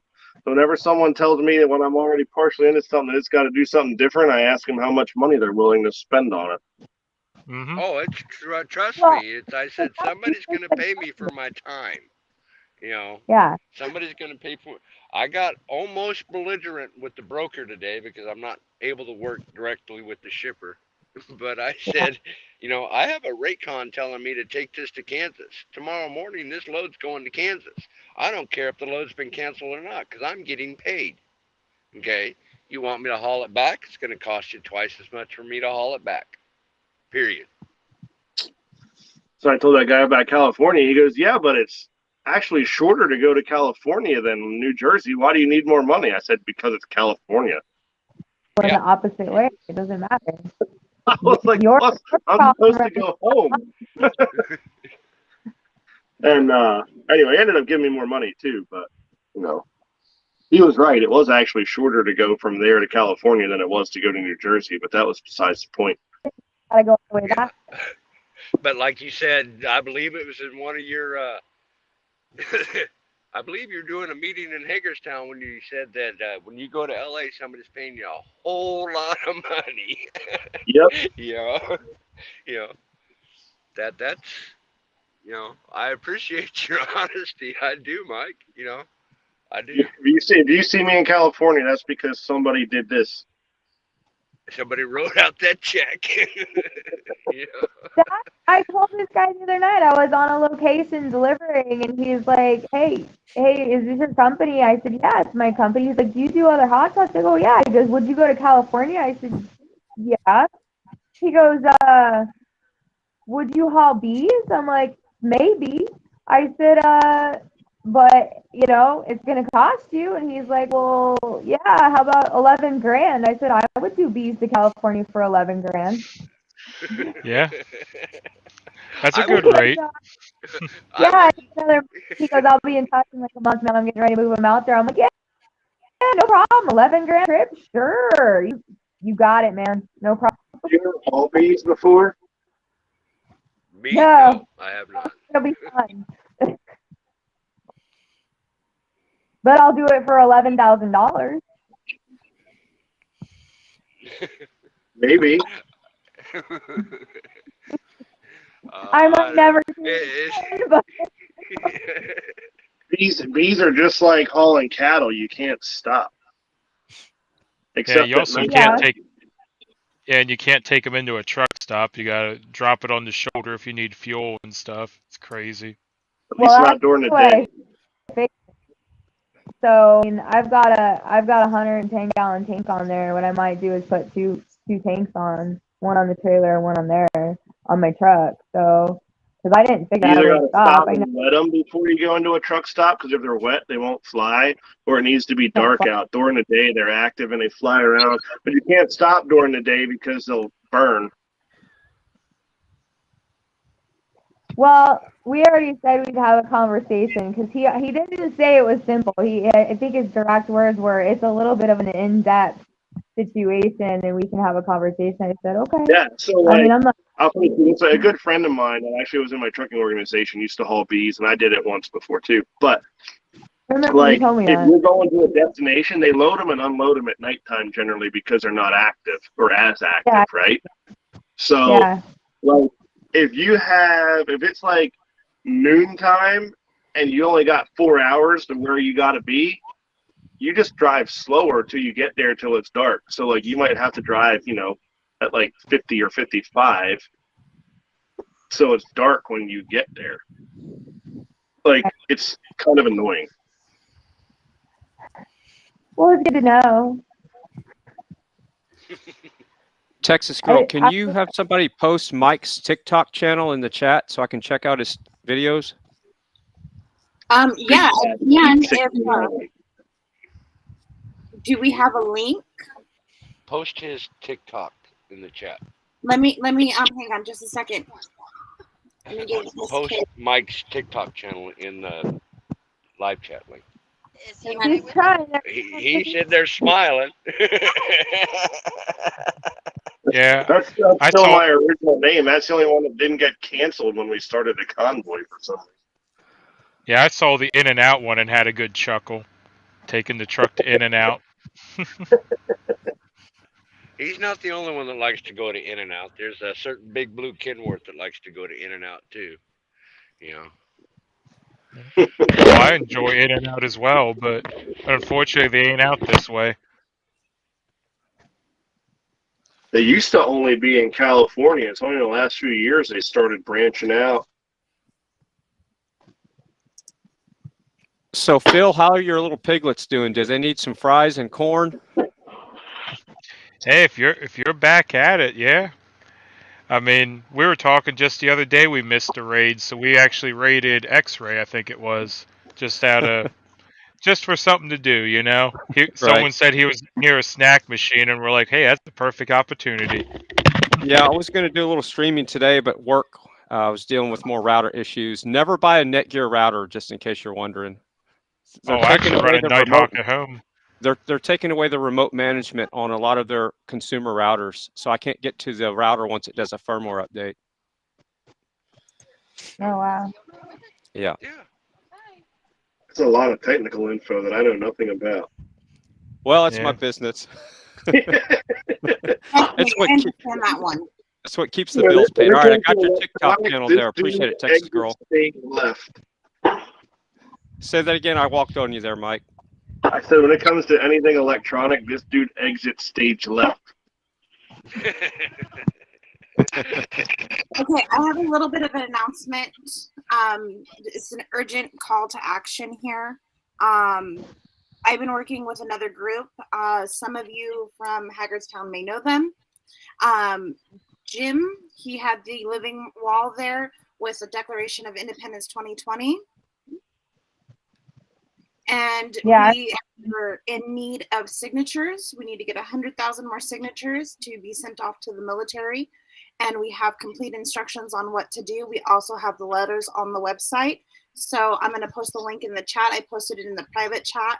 So if everybody could take 2 minutes, watch this little video, and it explains everything that we're trying to do. It's just a little bit of call to action. We're actually going to run a campaign starting the 4th of July, and we should be doing a live broadcast about it. Can you send that to the hub for me on my messaging? I will get it distributed to all, and then they'll hit it hard. Okay, I already did. We'll get it out. Thank you so much. Yeah, we'll get it out. We'll get it out to everybody, and then because I know there's a lot of different events coming up soon. And so not only are they trying to distribute like our general flyer, but that's something that I know a lot of those people would be willing to take on a clipboard and start getting pictures for. So yeah, and all they have to do is literally, and I'll drop the website real quick in the chat as well. Then go to the website. Everything is there. All you have to download is download the letter, and the email address is there on the website. We've made it pretty simple for people just to email it to these people. So we've made it very, very simple. Oh, okay. Well, I think I'm going to step out. So love you all. We are from USA. Nice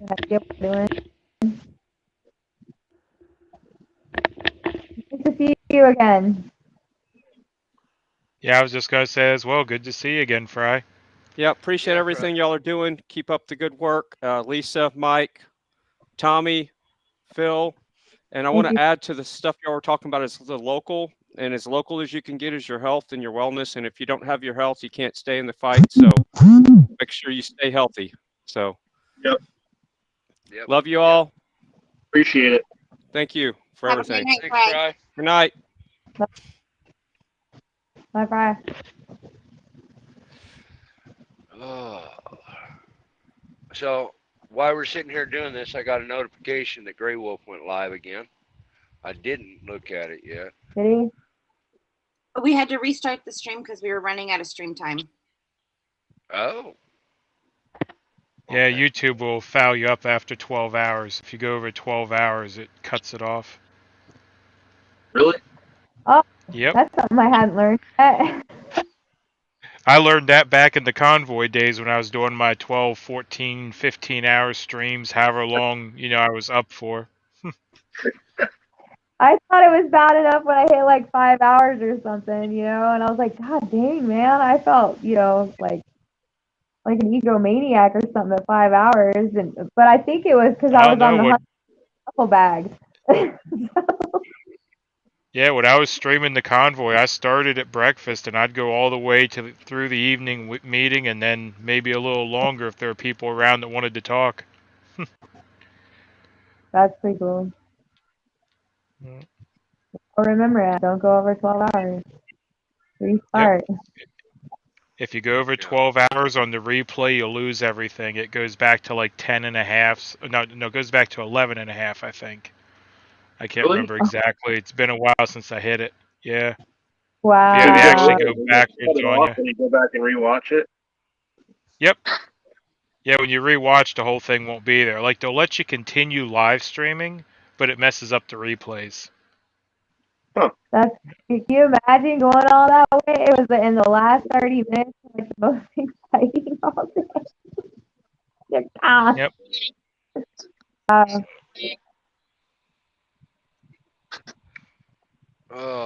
So what else is happening in the world here? Hey, Texas girl, what's Juniper cooking for dinner? I don't know. Shall we go take a look? Might as well. Juniper is our resident internet cook here, Mike. Okay. Oh yeah. Yeah. Juniper would be Texas girl's significant other. My better half. Well, most of us call our better halves our better half. So, but he has quite the ensemble out back here. Oh, there she goes. Well, let's see what's for dinner. All right, so resting here, ready to go. These are sausage burgers with chili sambal and Worcestershire. Got a little shot of black pepper. They're going on the Weber kettle, which the grills are, the flames are, or the coals are ready to go. And then over on this side, we got beef burgers going down. And then with a side of pop sauce marinated steak and bratwurst. That's kind of shit to a fat truck driver. Yeah, I was going to say, where are we showing up for dinner at? My house now. Come on. Come on over. Yeah. In Texas, where's that? What was Oh, that? I'm up Lisa? in. Where are you at again? Oregon. Oregon. Very, very far south central Oregon. Yeah, that's a little bit of a drive. Girl. But like I said, when I come fix your seat, Phil, then I'll grill for you too, buddy. So I got to hook up with Blinky. We all got to hook up. That's just what's up. Yeah. Yeah, we were gonna have. I think in Hagerstown, we talked about having a shindig over at my place because I got 10 acres, so we can put all kinds of people over here. I was just gonna say, I'm just bringing my. Sometime when it's not like the season of hell in Midland, Texas. Yeah, go take them around. No, I'm gonna go back in the house. You got to show more. It was a little worse today. It was about 105. We have no problem going to your house. We have I'll these tell- beautiful people. Yeah, except when it's 105 degrees. That's a big F that. Oh, there's Actually, there's a portable air conditioning that the unit Blinky has. You can go right here.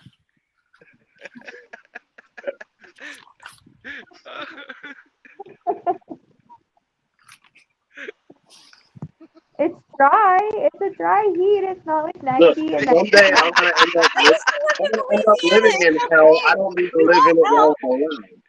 We won't melt. We live 2 miles from the Texas. We live 2 miles from the Texas border, y'all. We know heat and humidity. That's what's up. Yeah. Yeah, I was going to say, I never understood the dry heat anyway, because as soon as I step outside, it becomes the wet heat. Right. No, my buddy in Missouri, because I lived in Missouri for a couple of years going to school. So he's a truck driver, and he's like, my nickname up there is Zip, and he's like, Zip? I don't know how the hell you could handle Phoenix, from Phoenix, because it's 118 out there. I go, yeah. He goes, I was driving through there one summer. It was hot in my truck. My AC wasn't working right. That's what it felt like. I was hot. I was sweating bullets. I stopped. He goes, I knew it was about as I got out of the truck. He's like, oh, my air conditioner is working. So hot. I can't keep up. I said, oh, yeah. It gets hot, right? But it was dry. It's a dry heat. But after like 110, it's just hot. There's Yeah, no argument. It's just like below zero. When it's 0 and 20 below zero, it's still fucking cold. You just get numb faster. yeah, I'll say this about Phoenix. I did a load in Phoenix years ago. It was little electrical components we had to tarp. It was so hot down there, I couldn't even touch my tarps. I had to put on leather gloves just to be able to tarp my load. Yeah, it's hot. It's hot. I tell people when they first move out there, they're like, man, it's hot. They'll move out in like July. It's crazy. I go, get yourself some oven mitts. So what do you mean? I said, trust me on this. You'll need them when you go to touch your steering wheel. I said, because you'll want to like scratch it. And what happens is everyone palm drives in Arizona in the summer. I just don't see the point. It's kind of like living up north where it gets to be like -40. I don't do Yeah, that. I take the heat than the cold any day because at least I won't die from exposure. Yeah, but if I take off too many layers, then the neighbors call the cops. I mean, it just gets hot and you can't do Okay, nothing about it. You can only take off so much when it's cold. You can keep putting shit on. Yep. I just get the Carhartts out and I'm happy. Good, buddy. You doing? My problem is when the icicles start forming around your mouth, you know, and you can't get away from the wind up north, you know. But then again, you know, we've all been through the humidity, the heat. We've all been through the dry heat. And the difference is when you step out in the humidity, your shirt stays wet when it's hot and humid versus your shirt drying out quicker than it gets wet, you know. And the humidity will take your breath away. Yes. I would still rather have that humidity every day because you stay cool with all the sweat, at least in my opinion. But what do I know? I'm just a damn old truck driver. They both suck. What you like? I don't like it here because it's the only place I ever lived where it can be 110 in the summer and 10 below zero in the winter. I've never lived in a place as volatile as this place, and it'll change. Like last year when we had that big cold come in and freeze Texas off, it was like 83 was the high, record high the week before here. And within like 5 days, it was 10 below zero for 10 days. I was like, oh man, no, I don't want to live here anymore. And it would bounce from like 105, and then in 3 days, it'd be like 30. And it just goes back and forth, hot and cold, hot and cold. And I'm like, if it's cold, just stay cold. If it's hot, stay hot. But it would just go back and forth, back and forth. This place is rough. It's rough out here. I don't think I could ever live in a place like this anymore. I think once I'm done here, I'm out. I need to go live somewhere a little more temperate. I'm going to find somewhere where it's 65 or 70 degrees every day.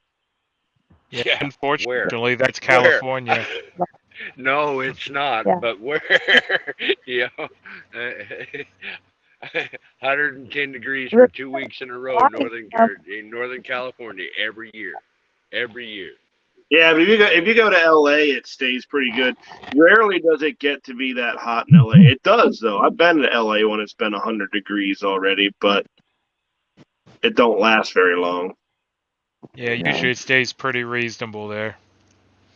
But usually in the summertime, you need to wear a sweatshirt at nighttime in LA. Question for you guys: when you say LA, what? Give us a description of what you consider LA. Like me, I'm all the way out from Banning all the way to the coast through LA. I mean, everything in that basin. Generally, anything once you drop down into the valley, right? Right. Once you drop down into the valley, like you come down 15 or whatever, you come down Cajon, right? You come into like Riverside-ish area and stuff like that, like out to like Oxnard and down to like Orange County. Okay. So basically, you're thinking the same thing I am. It's Yeah. about halfway down the coast on the way down to San Diego. It turns from LA to Yeah, San we Diego. all call it LA. It's not. It's actually a bigger area than LA itself is, but you know. Right. Yeah, I mean, pretty much anywhere. Go ahead. I was just gonna say, pretty much anywhere the traffic gets frustrating in that valley is LA. But I have to admit, one of the fastest days I've ever traveled in LA, believe it or not, was Christmas Day. Okay. Oh yeah, nobody's going nowhere. Nobody was Wait, on got the road but me. I mean, I went straight out 10 to 5, went out that way because it was quicker than going up to the 210 and around. I mean, there was nobody on the road Christmas morning. Okay. It's a good day to drive. It is. Okay. It And sucks Yeah. that you're away from the family and everything, but it is a good day to drive. On Yeah, that, it's what's the worst? What's your opinion of the worst day of year to drive? Thanksgiving holiday. Thanksgiving Day. Yeah, or the dating up to Thanksgiving when everyone's on the Well, road it's like, trying to get not the actual somewhere. day of Thanksgiving, but like a day or two before when people are traveling. That's actually the most traveled holiday in the country. Yeah, that's the day. The day leading up to Thanksgiving, 2 days before Thanksgiving, of course. And then Or after that weekend's over. I left home to go to Atlanta one time, and it took me 8 hours just to go down through Virginia, which usually only takes like 4.5, 5, yeah, something like that. Sunday is the worst for Thanksgiving. Mm-hmm. Yeah, it was that Sunday. Yep, Yeah, you the hit Sunday, Christiansburg at the right time though. It'll tear you up. the Sunday after Thanksgiving is the worst day of the year to drive. Mm-hmm. Okay. All the days leading up to Thanksgiving, you get everybody that gets off different days of the week so they can leave different days of the week. But Yeah. everybody's They all trying got to to be go home on home on Monday. Sunday. Yep. Yep. So, yeah, I was asked that the other day, what's the worst day of the year to drive? And I said the Sunday following Thanksgiving. And the best day to drive is the day of Christmas, but it's got to be Christmas morning before they all decide to pack up and go somewhere else for the day. Grab When all their everybody's sitting at home, and- when everybody's sitting at home opening up presents, is the best time in the world to drive. Okay, let's see. 4th of July. If you have to truck on 4th of July, what time do you shut your truck down? Well, I'm planning on shutting down mid-afternoon, but we'll see. I don't. I like to drive at night on 4th of July so I can watch fireworks from all different places. My problem when the fireworks are going off is I want to pull over and look at them. Yeah. Okay, that's my problem there. So I'm usually stopped between noon and 3 o'clock because where I grew up, it wasn't 5 o'clock; it was noon somewhere. Okay, especially on the 4th of July, and I'm parked way before the sun goes down. Okay, because that's when all the critters come out, and I'm usually mean them fried critters that have been drinking all day. You know. See, that's safety tips from old truck drivers. What time to drive and what time not to. Yeah, Mike, you'll appreciate this one. They're out blowing their fingers off while the fireworks are going off, so it's safe to drive as long as you see fireworks in the sky. Yeah, that's true. But yeah, Mike, you'll appreciate this one. Speaking of fireworks, I was going across the 83 bridge one year when City Island was putting them off. You got a perfect view from the bridge right there. Oh yeah, I know. I deliver to Hershey Ice Cream, which is right in Harrisburg. There, I take corn syrup into them in a tanker, and we went there one year. I was delivering on 4th of July that evening or whatever, and then I just left the truck parked there, and we walked into the footbridge or whatever that crosses the Susquehanna and watched them from there a couple years ago. It's pretty Yep. cool. Pretty cool perspective for sure. But yeah, going across the bridge with the fireworks going off, reflecting over the water. I wish I could just set the brakes right in the middle of the bridge and watched. That I Just lived in. have a breakdown. Hey, maybe that's what we should do next year on 4th of July. Get everybody to get together and just set the brakes on all the highways to watch fireworks. My truck's telling me to do a forced regen. Yeah, they just got down and Yeah, I was blinded by the fireworks. I couldn't safely drive, so I decided to stop for a bit. I lived in Reno for a few years back, and I used to go up on top of the hill overlooking Reno, and I was able to watch the 3 or 4 different fireworks shows from on top of the hill up there.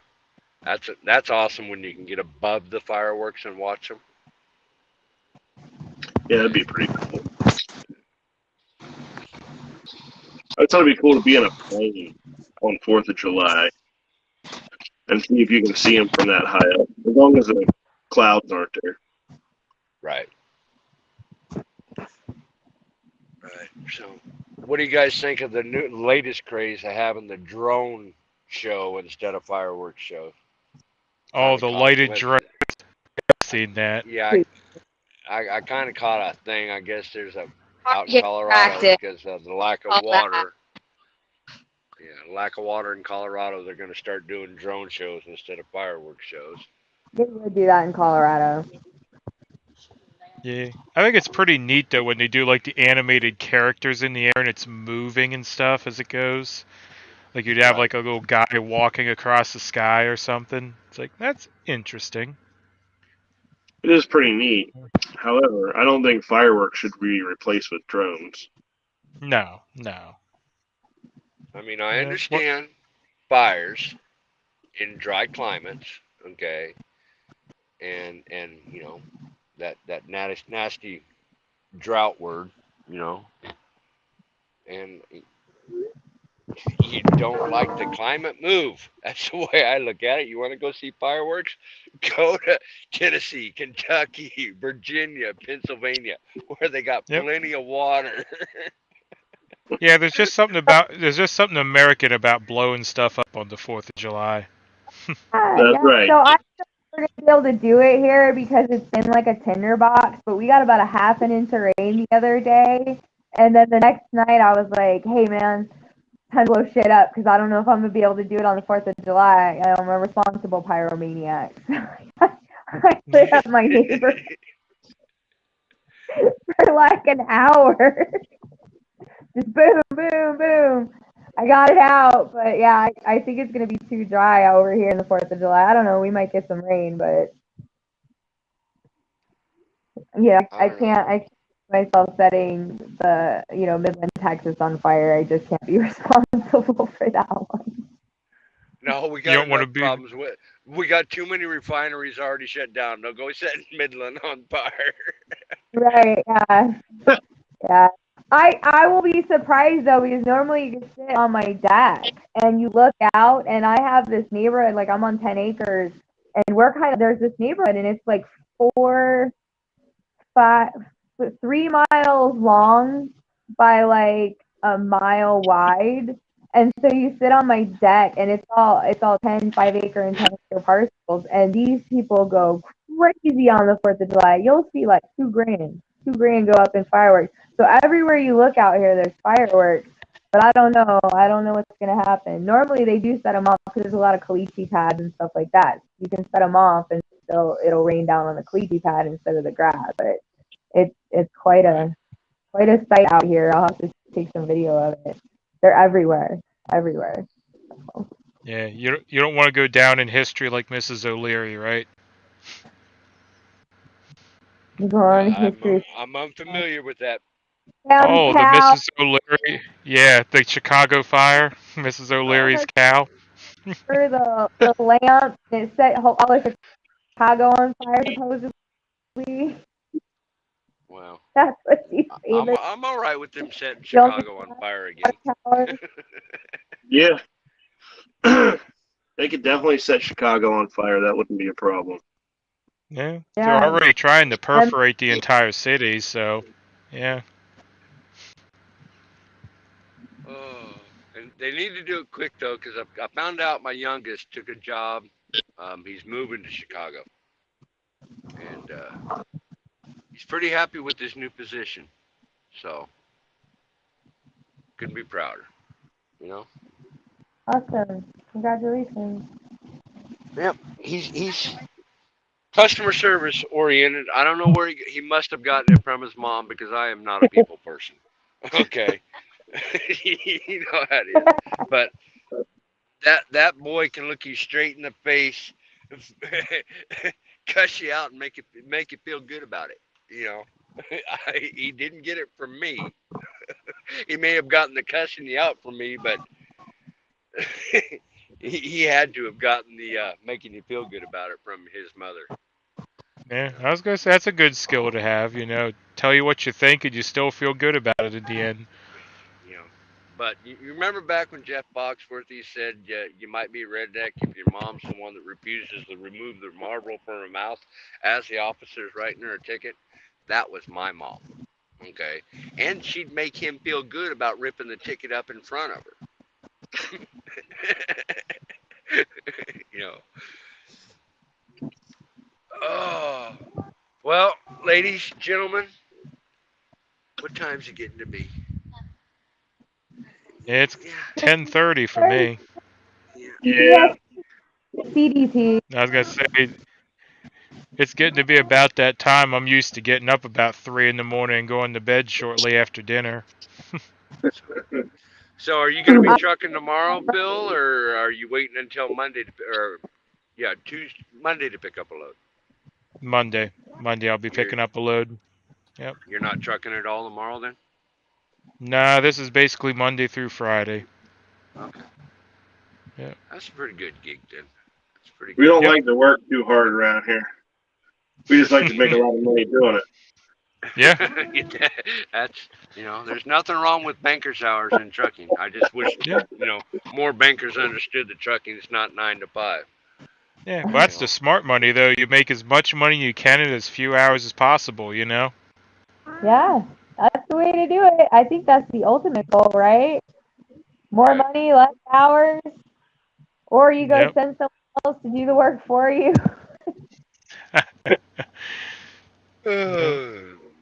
I got one guy Alrighty, that guys. works now, but man, he's an old man, so I have to handle him just right. I can't tell. I screwed up and told him he had to pick up this art drop down the road. I sent him the correct information. He did not look at it. He just trusted me for some crazy reason. Like, do not listen to me anymore about direct. Just take what's on your phone. I promise that's accurate. You need to look at it. I got too many things going on. Just assume I'm wrong. Well, hopefully I get things straightened out tomorrow and they tell me whether I'm headed eastbound or westbound. So they're paying you what, like $800 a day for sitting there? Well, that's something I haven't discussed with them yet. But Hold they're that going to shit hear from me hostage. because You better get a rate because confirmation.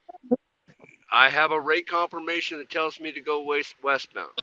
I have a verbal, hey, we need it to go somewhere else, but I don't have an address where it needs to go somewhere else. Right. Okay. Make sure you get that rate con with the day off today felt good. It did. Got laundry done, got to relax all day long. But either way I go, I got a day's drive in either direction. So they need to make up my mind because I would rather get there tomorrow night and do yet another reset because Monday being a holiday than to drive all day Monday on the 4th of July, then, they just. Yeah. I got to. Go ahead. Sorry. I might have to get belligerent tomorrow. I'm going to guess that you're not going to have an answer until Tuesday sometime at this point. That is true. you know, Yeah. but see, I didn't find out all the information until after business hours yesterday. So if they're Yeah, willing but to that work was a after, Friday. We're into the weekend now. They're probably all drunk. Yeah. And the last phone call I received from the verbal, hey, it's not supposed to go there, was I'm doing pretty good because I'm about halfway through my first beer. Okay. And See? and it's one of those. I'm basically gonna tell my broker tomorrow. Look, okay, I got to roll. This load's going west. I don't have anything that tells me to go anything else other than somebody's word. And I don't know there's somebody from Adam, and they're not the ones sending me a check when I deliver this load. You know what they're doing, right? They're sitting What? there drinking beer, taking shots of Fireball, going, let's see which way we can get this guy to go. yeah, and see if we can avoid paying them for going extra. No, no, no. This boy has two philosophies. It don't come off the truck till I get paid, and when it's ready to come off, it's coming off. Okay, I don't have a problem unstrapping it and hanging a hard right because it'll roll Yeah. right off. You know. I had a customer one time removing these big mats that are like railroad ties all chained together, and I'd been running all day moving pipe for them. And he's like, "Well," and I was only supposed to move when they tell you, "Oh, it's just a couple different places. You're gonna pick up pipe. Oh, it's like a half a day thing." No, no, do not believe that in the oil field. Their half a day is like 14. So I get over and he's like, "Oh, well, I need these mats after I've been working 12 hours." And I'm like, "Okay, man, no problem." So I get these mats over there and they go to bring the forklift like down the Caliche Road to the site. The tire just rolls off into the desert. So I'm sitting, he's like, "Man, the tire rolled off in the desert. We're gonna go get the front loader, blah blah blah. We'll get them off." So I'm like hanging out all by myself in the middle of nowhere, just chilling. Self-service isn't very good, and at the same time, I'm like, if they don't get this off in an hour, like, what am I going to do? So I hear the loader somewhere, and then I don't hear anything. I'm like, oh, that can't be good. The guy comes like 20 minutes later. He's like, "Man, the front wheel fell off." I go, "Who the fuck does your maintenance on this shit?" They're like, "Well, we don't know." So they go try to see if this other like loader that doesn't belong to them has a key in it. And it didn't. Nope, no dice. And he's like, "Well, we don't know." I'm like, "Is that your Tundra?" And he goes, "Yeah." I'm like, "Man, pull it over here. I got chains. We're gonna pull this shit off." Chained it up, That pulled all them mats off my trailer. I'm like, "Sign this. Peace. I'm out, dude. 16 hours. I'm gone. I'm gone." Right. Uh, Right. I was like, "That shit's getting off my trailer one way or another. I ain't sitting here all night waiting for your broke ass."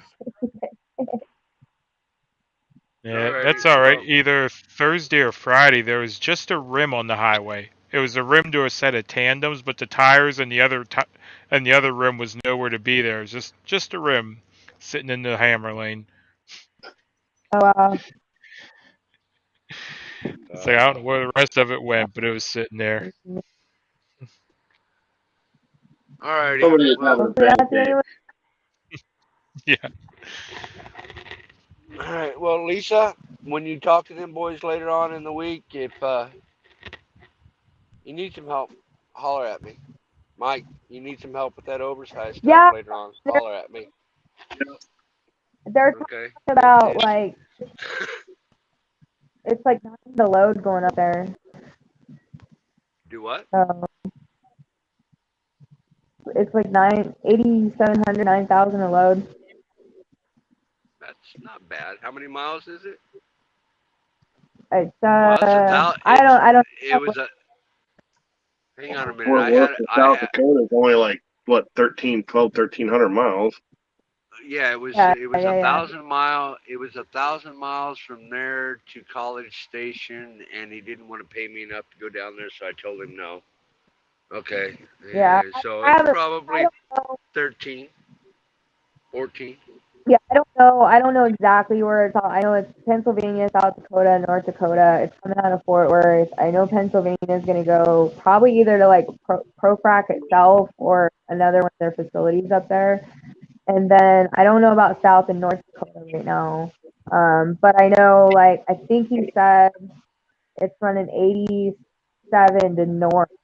So roughly 8,700 for both of them because they don't differentiate that much, I guess, just with what they pay. So it's not bad pay. That's what I mean. It's good pay for the most part. And I'm trying to figure out what they're moving because it's only going to be two things. It's either going to be a power end or fluid. Fluid end.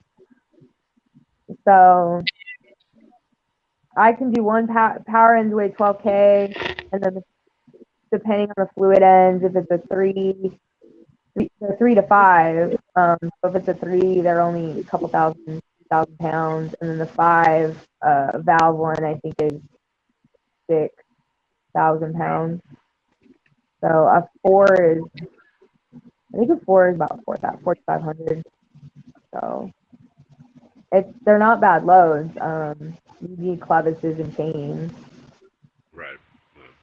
Um, I'm one of those guys that carries everything. So yeah, the fluid ends are straps and your edge protectors. I mean, that's it. It's not hard. It's not hard load. Just make sure them fluid ends are chained down because they had a guy that dropped 3 of them in the Dallas freeway. And the crazy part is that I was rolling past him like after he did it, and I'm like, I know that trekking company. I know those fluid ends. And then I guess they were trying to lie or something about it, and I'm like, man, those are like $80,000 or something a piece, $100,000 a piece. So. alrighty. Well, keep me in mind. Like I say, I might end up pissing somebody off here in the next couple of days, and I might lose this sweet little run I got going. But you know what? You can only take advantage of somebody so much.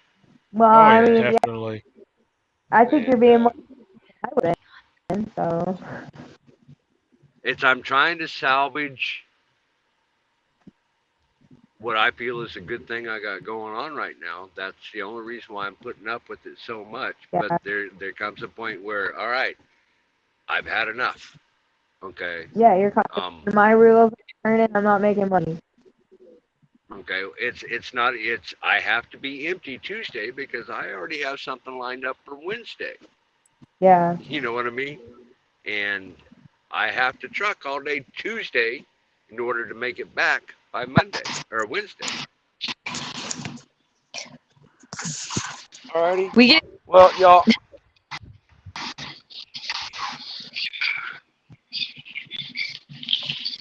So it looks like my phone. I have this cheap little phone that has prepaid cards on it and stuff. The one that's actually working correctly does not charge it fast enough to put up with the video. So at some point, it's getting to the point where it's going to knock me off here. I just tried both of my phones to try and connect to this again, and both of them are like, nope. Like they are throttled down to nothing. I don't know who I pissed off this week, but it's been going on all week for me, and all 3 of them are Verizon. So I'm like, well, all right then. You don't want me using the internet apparently. Yep. But, because you live in the middle of hell. Huh? Because you live in the middle of hell. Well, that's just Texas. Verizon still gets signal in hell, okay? They're associated. They have a contract with the devil anyway, so they still get service in hell. Yep. But yeah, I think I'm about ready to duck out of here as well. It's getting pretty late. But yeah, by the way, Mike, thank you for showing up. I know I kind of sprung this on you, and you didn't really know what you're getting into, so. Yeah, but we like Blinky says, I'm a shoot from the hip kind of person anyway, so whatever. I just roll with it. Oh wait, we have a special guest in the house. GWT, he's like, what's up, everybody? What up, GWT? GWT, he hung out on the 2-day venture. He brought some into Odessa, and he's like, hey man, I'm in Odessa, and he's like, I'll be at the truck stop, and I'm like, you're not staying at the truck stop, come on over, bring your truck in down the driveway. I ate so good in the 2 days they were here because I'm like, hey, you want some boudin? You want some jalapeno cheddar sausage? Got steaks. He had fresh pork chops from a piggy slaughter. Man, we ate good for 3 days. Or 2, I guess it was 2. It's delicious. Better than my bowl of cereal when I'm too tired to make anything at night. Hey, I had a bowl of cereal for dinner the other night, and that was probably the best food I'd had in weeks. Just Delicious. It was perfect. Come here. Who's that? There we go. That's cool. Well, I think I did want to read something to you real quick. Just a quick preview of what we're going to put out as who we are to give an idea, because I told you we're going straight for the top. And if you don't mind, I just want to read the first paragraph to give everybody an idea of what we're doing. So, is that all right with y'all? Go for it. I'm all right. Yeah, I'll Cool. hang out for a minute.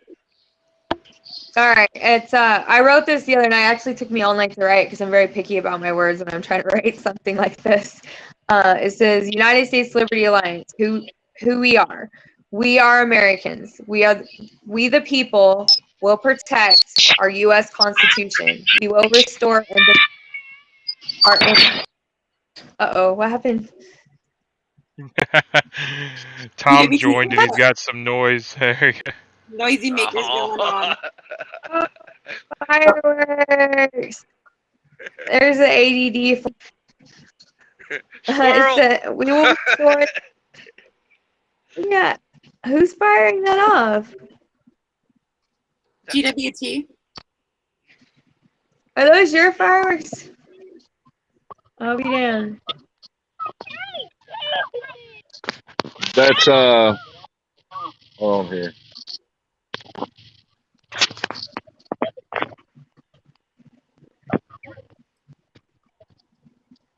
There he is in the dark. Okay, sorry. There they go again. Hold on, I'll mute. You were reading, Lisa. Yep. See. Well, you know, it's just ADD, man. You were interrupted by the freedom boomers. I'll start again. Sorry about that. What's going on, Mike? We are. Can you hear me? Tiny metal object. Yeah.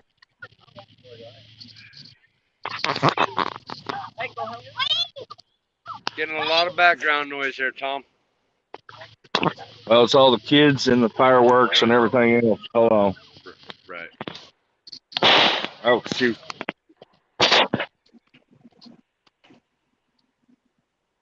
Oh, shoot is not words you want to hear when you're setting off fireworks. Oh, shoot is a mistake. Oh, shit is you gonna die or lose some appendage. Yeah, that's almost as bad as, is that your finger? Oh. We're still at the hey, Yeah. I'll hold my beer. Yeah. Mike knows how many fireworks did I shoot off in Hagerstown? I don't know, That but was I a know night- I got in trouble for it. They came running Okay, up and they're sorry. like, "Who are you?" So Like, how's I'm everybody Mike. doing? How's everybody doing? Good. So that was the mechanic. Eric came over and he's like, "You guys can't be doing this." I said, "You know who you're talking to?"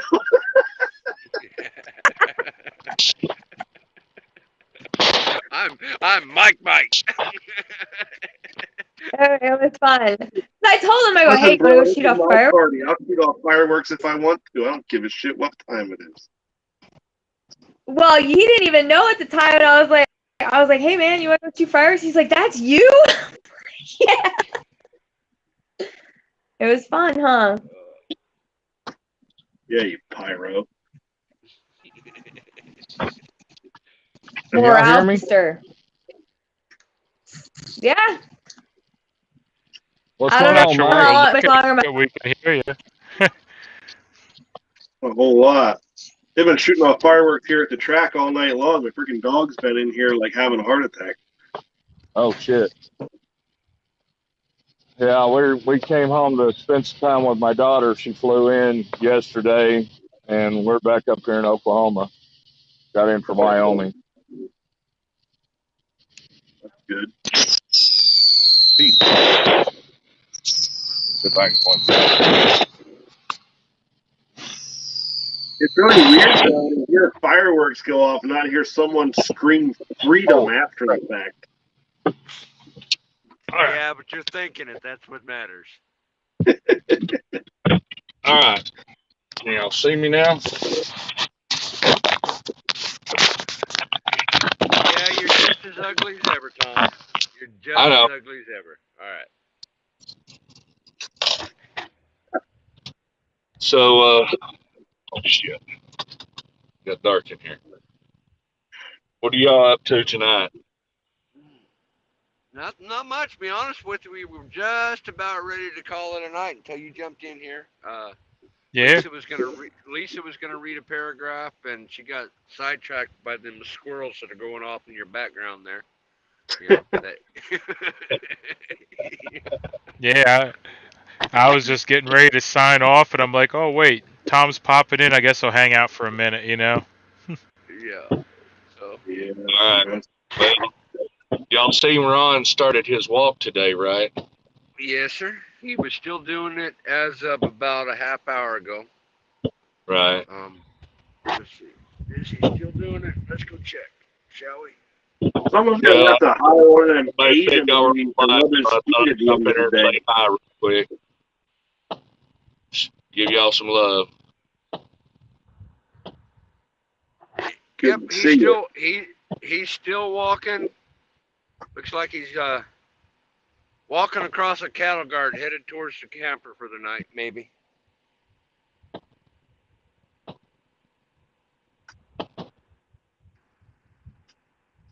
Yeah, I'll bet he's tired. We were saying earlier,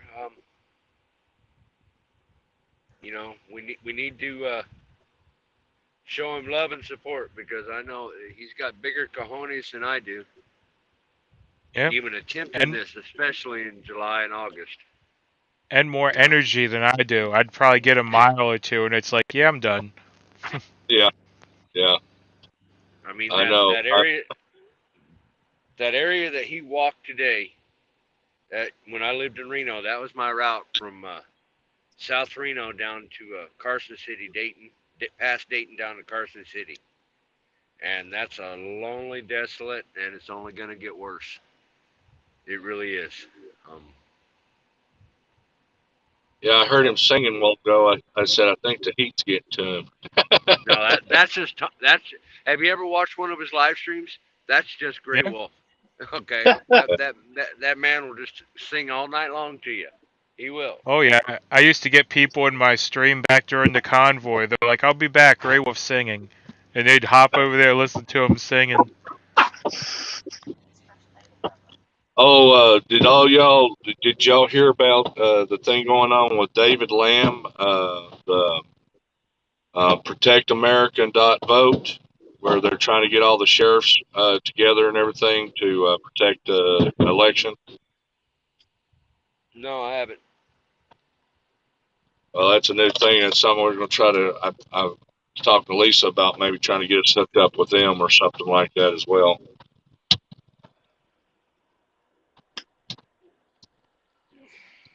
But anyways, I seen y'all on, so I thought I'd jump in, show some love. I'm going to go back out here and spend some time with the family.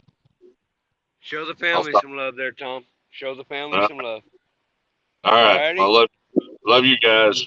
All right. Uh, Thanks for stopping by. You bet. Bye.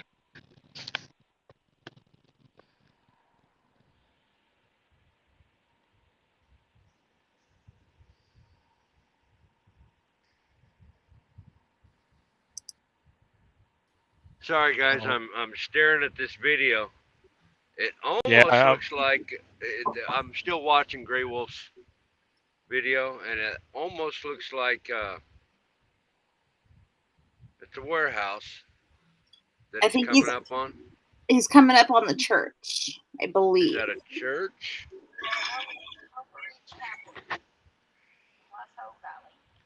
Washoe Valley. That gets to be a windy SOB out there. Yeah, it does. Well, guys, I think we'll go ahead and call it a night. Yep. Thanks Sounds everybody good. coming by. Hang Okay. on for yeah, I just a got minute it. to close this down, and then we can hang out for a few more minutes if you guys like in the back room. So, Okay. love, Mike. light, peace. Mike, Any you're closing welcome words? to come anytime. All right. I appreciate Loved it. having you in here. Love. You and I never got to talk face to face in person, and I appreciate getting to know you a little bit better on a personal level too. Okay. Yeah, absolutely. And that's what we may have disagreements with other people that are out here too. And at one point in time, I'm going to let everybody know I'd like to get everybody on here. And I'm not going to throw out any names, but this gives us the opportunity to mend fences if need be, discuss things without worrying about it coming to fisticuffs. Okay? You don't have to worry about knocking Marcus's ass out when he's sitting across from you. Okay? When he's sitting 2-3 states away. Okay? He may piss you off. Okay? Somebody else might piss you off, but this is the opportunity to discuss it like grown ass men. Okay? And I know you're going to shoot from the hip if it ever occurs. And I really appreciate you coming by and giving us your opinion tonight, and letting us know that life's starting to get back to the norm for you. Okay? Enjoy those that what do you call it? Bar time? Time behind bars. Time behind bars. Time behind bars. Okay. Yep. Wind therapy, a little sucking a little dust, whatever you want to call it. Okay. And I look forward to doing this again sometime with you. All right? Yeah, for sure. Thank you. I appreciate the opportunity. And you got my number. That oversized stuff pops up. You holler at me. All righty? Yep. Will do, buddy. All righty. Other than that, where's he at? It's a parking lot still. He's still at the church. 200 yards away. Mike, do you have any words for everybody? No, I'm just glad to be here, and like I said, just kind of back to doing my normal thing, which is generally kind of quiet. So until I need to be loud for some reason.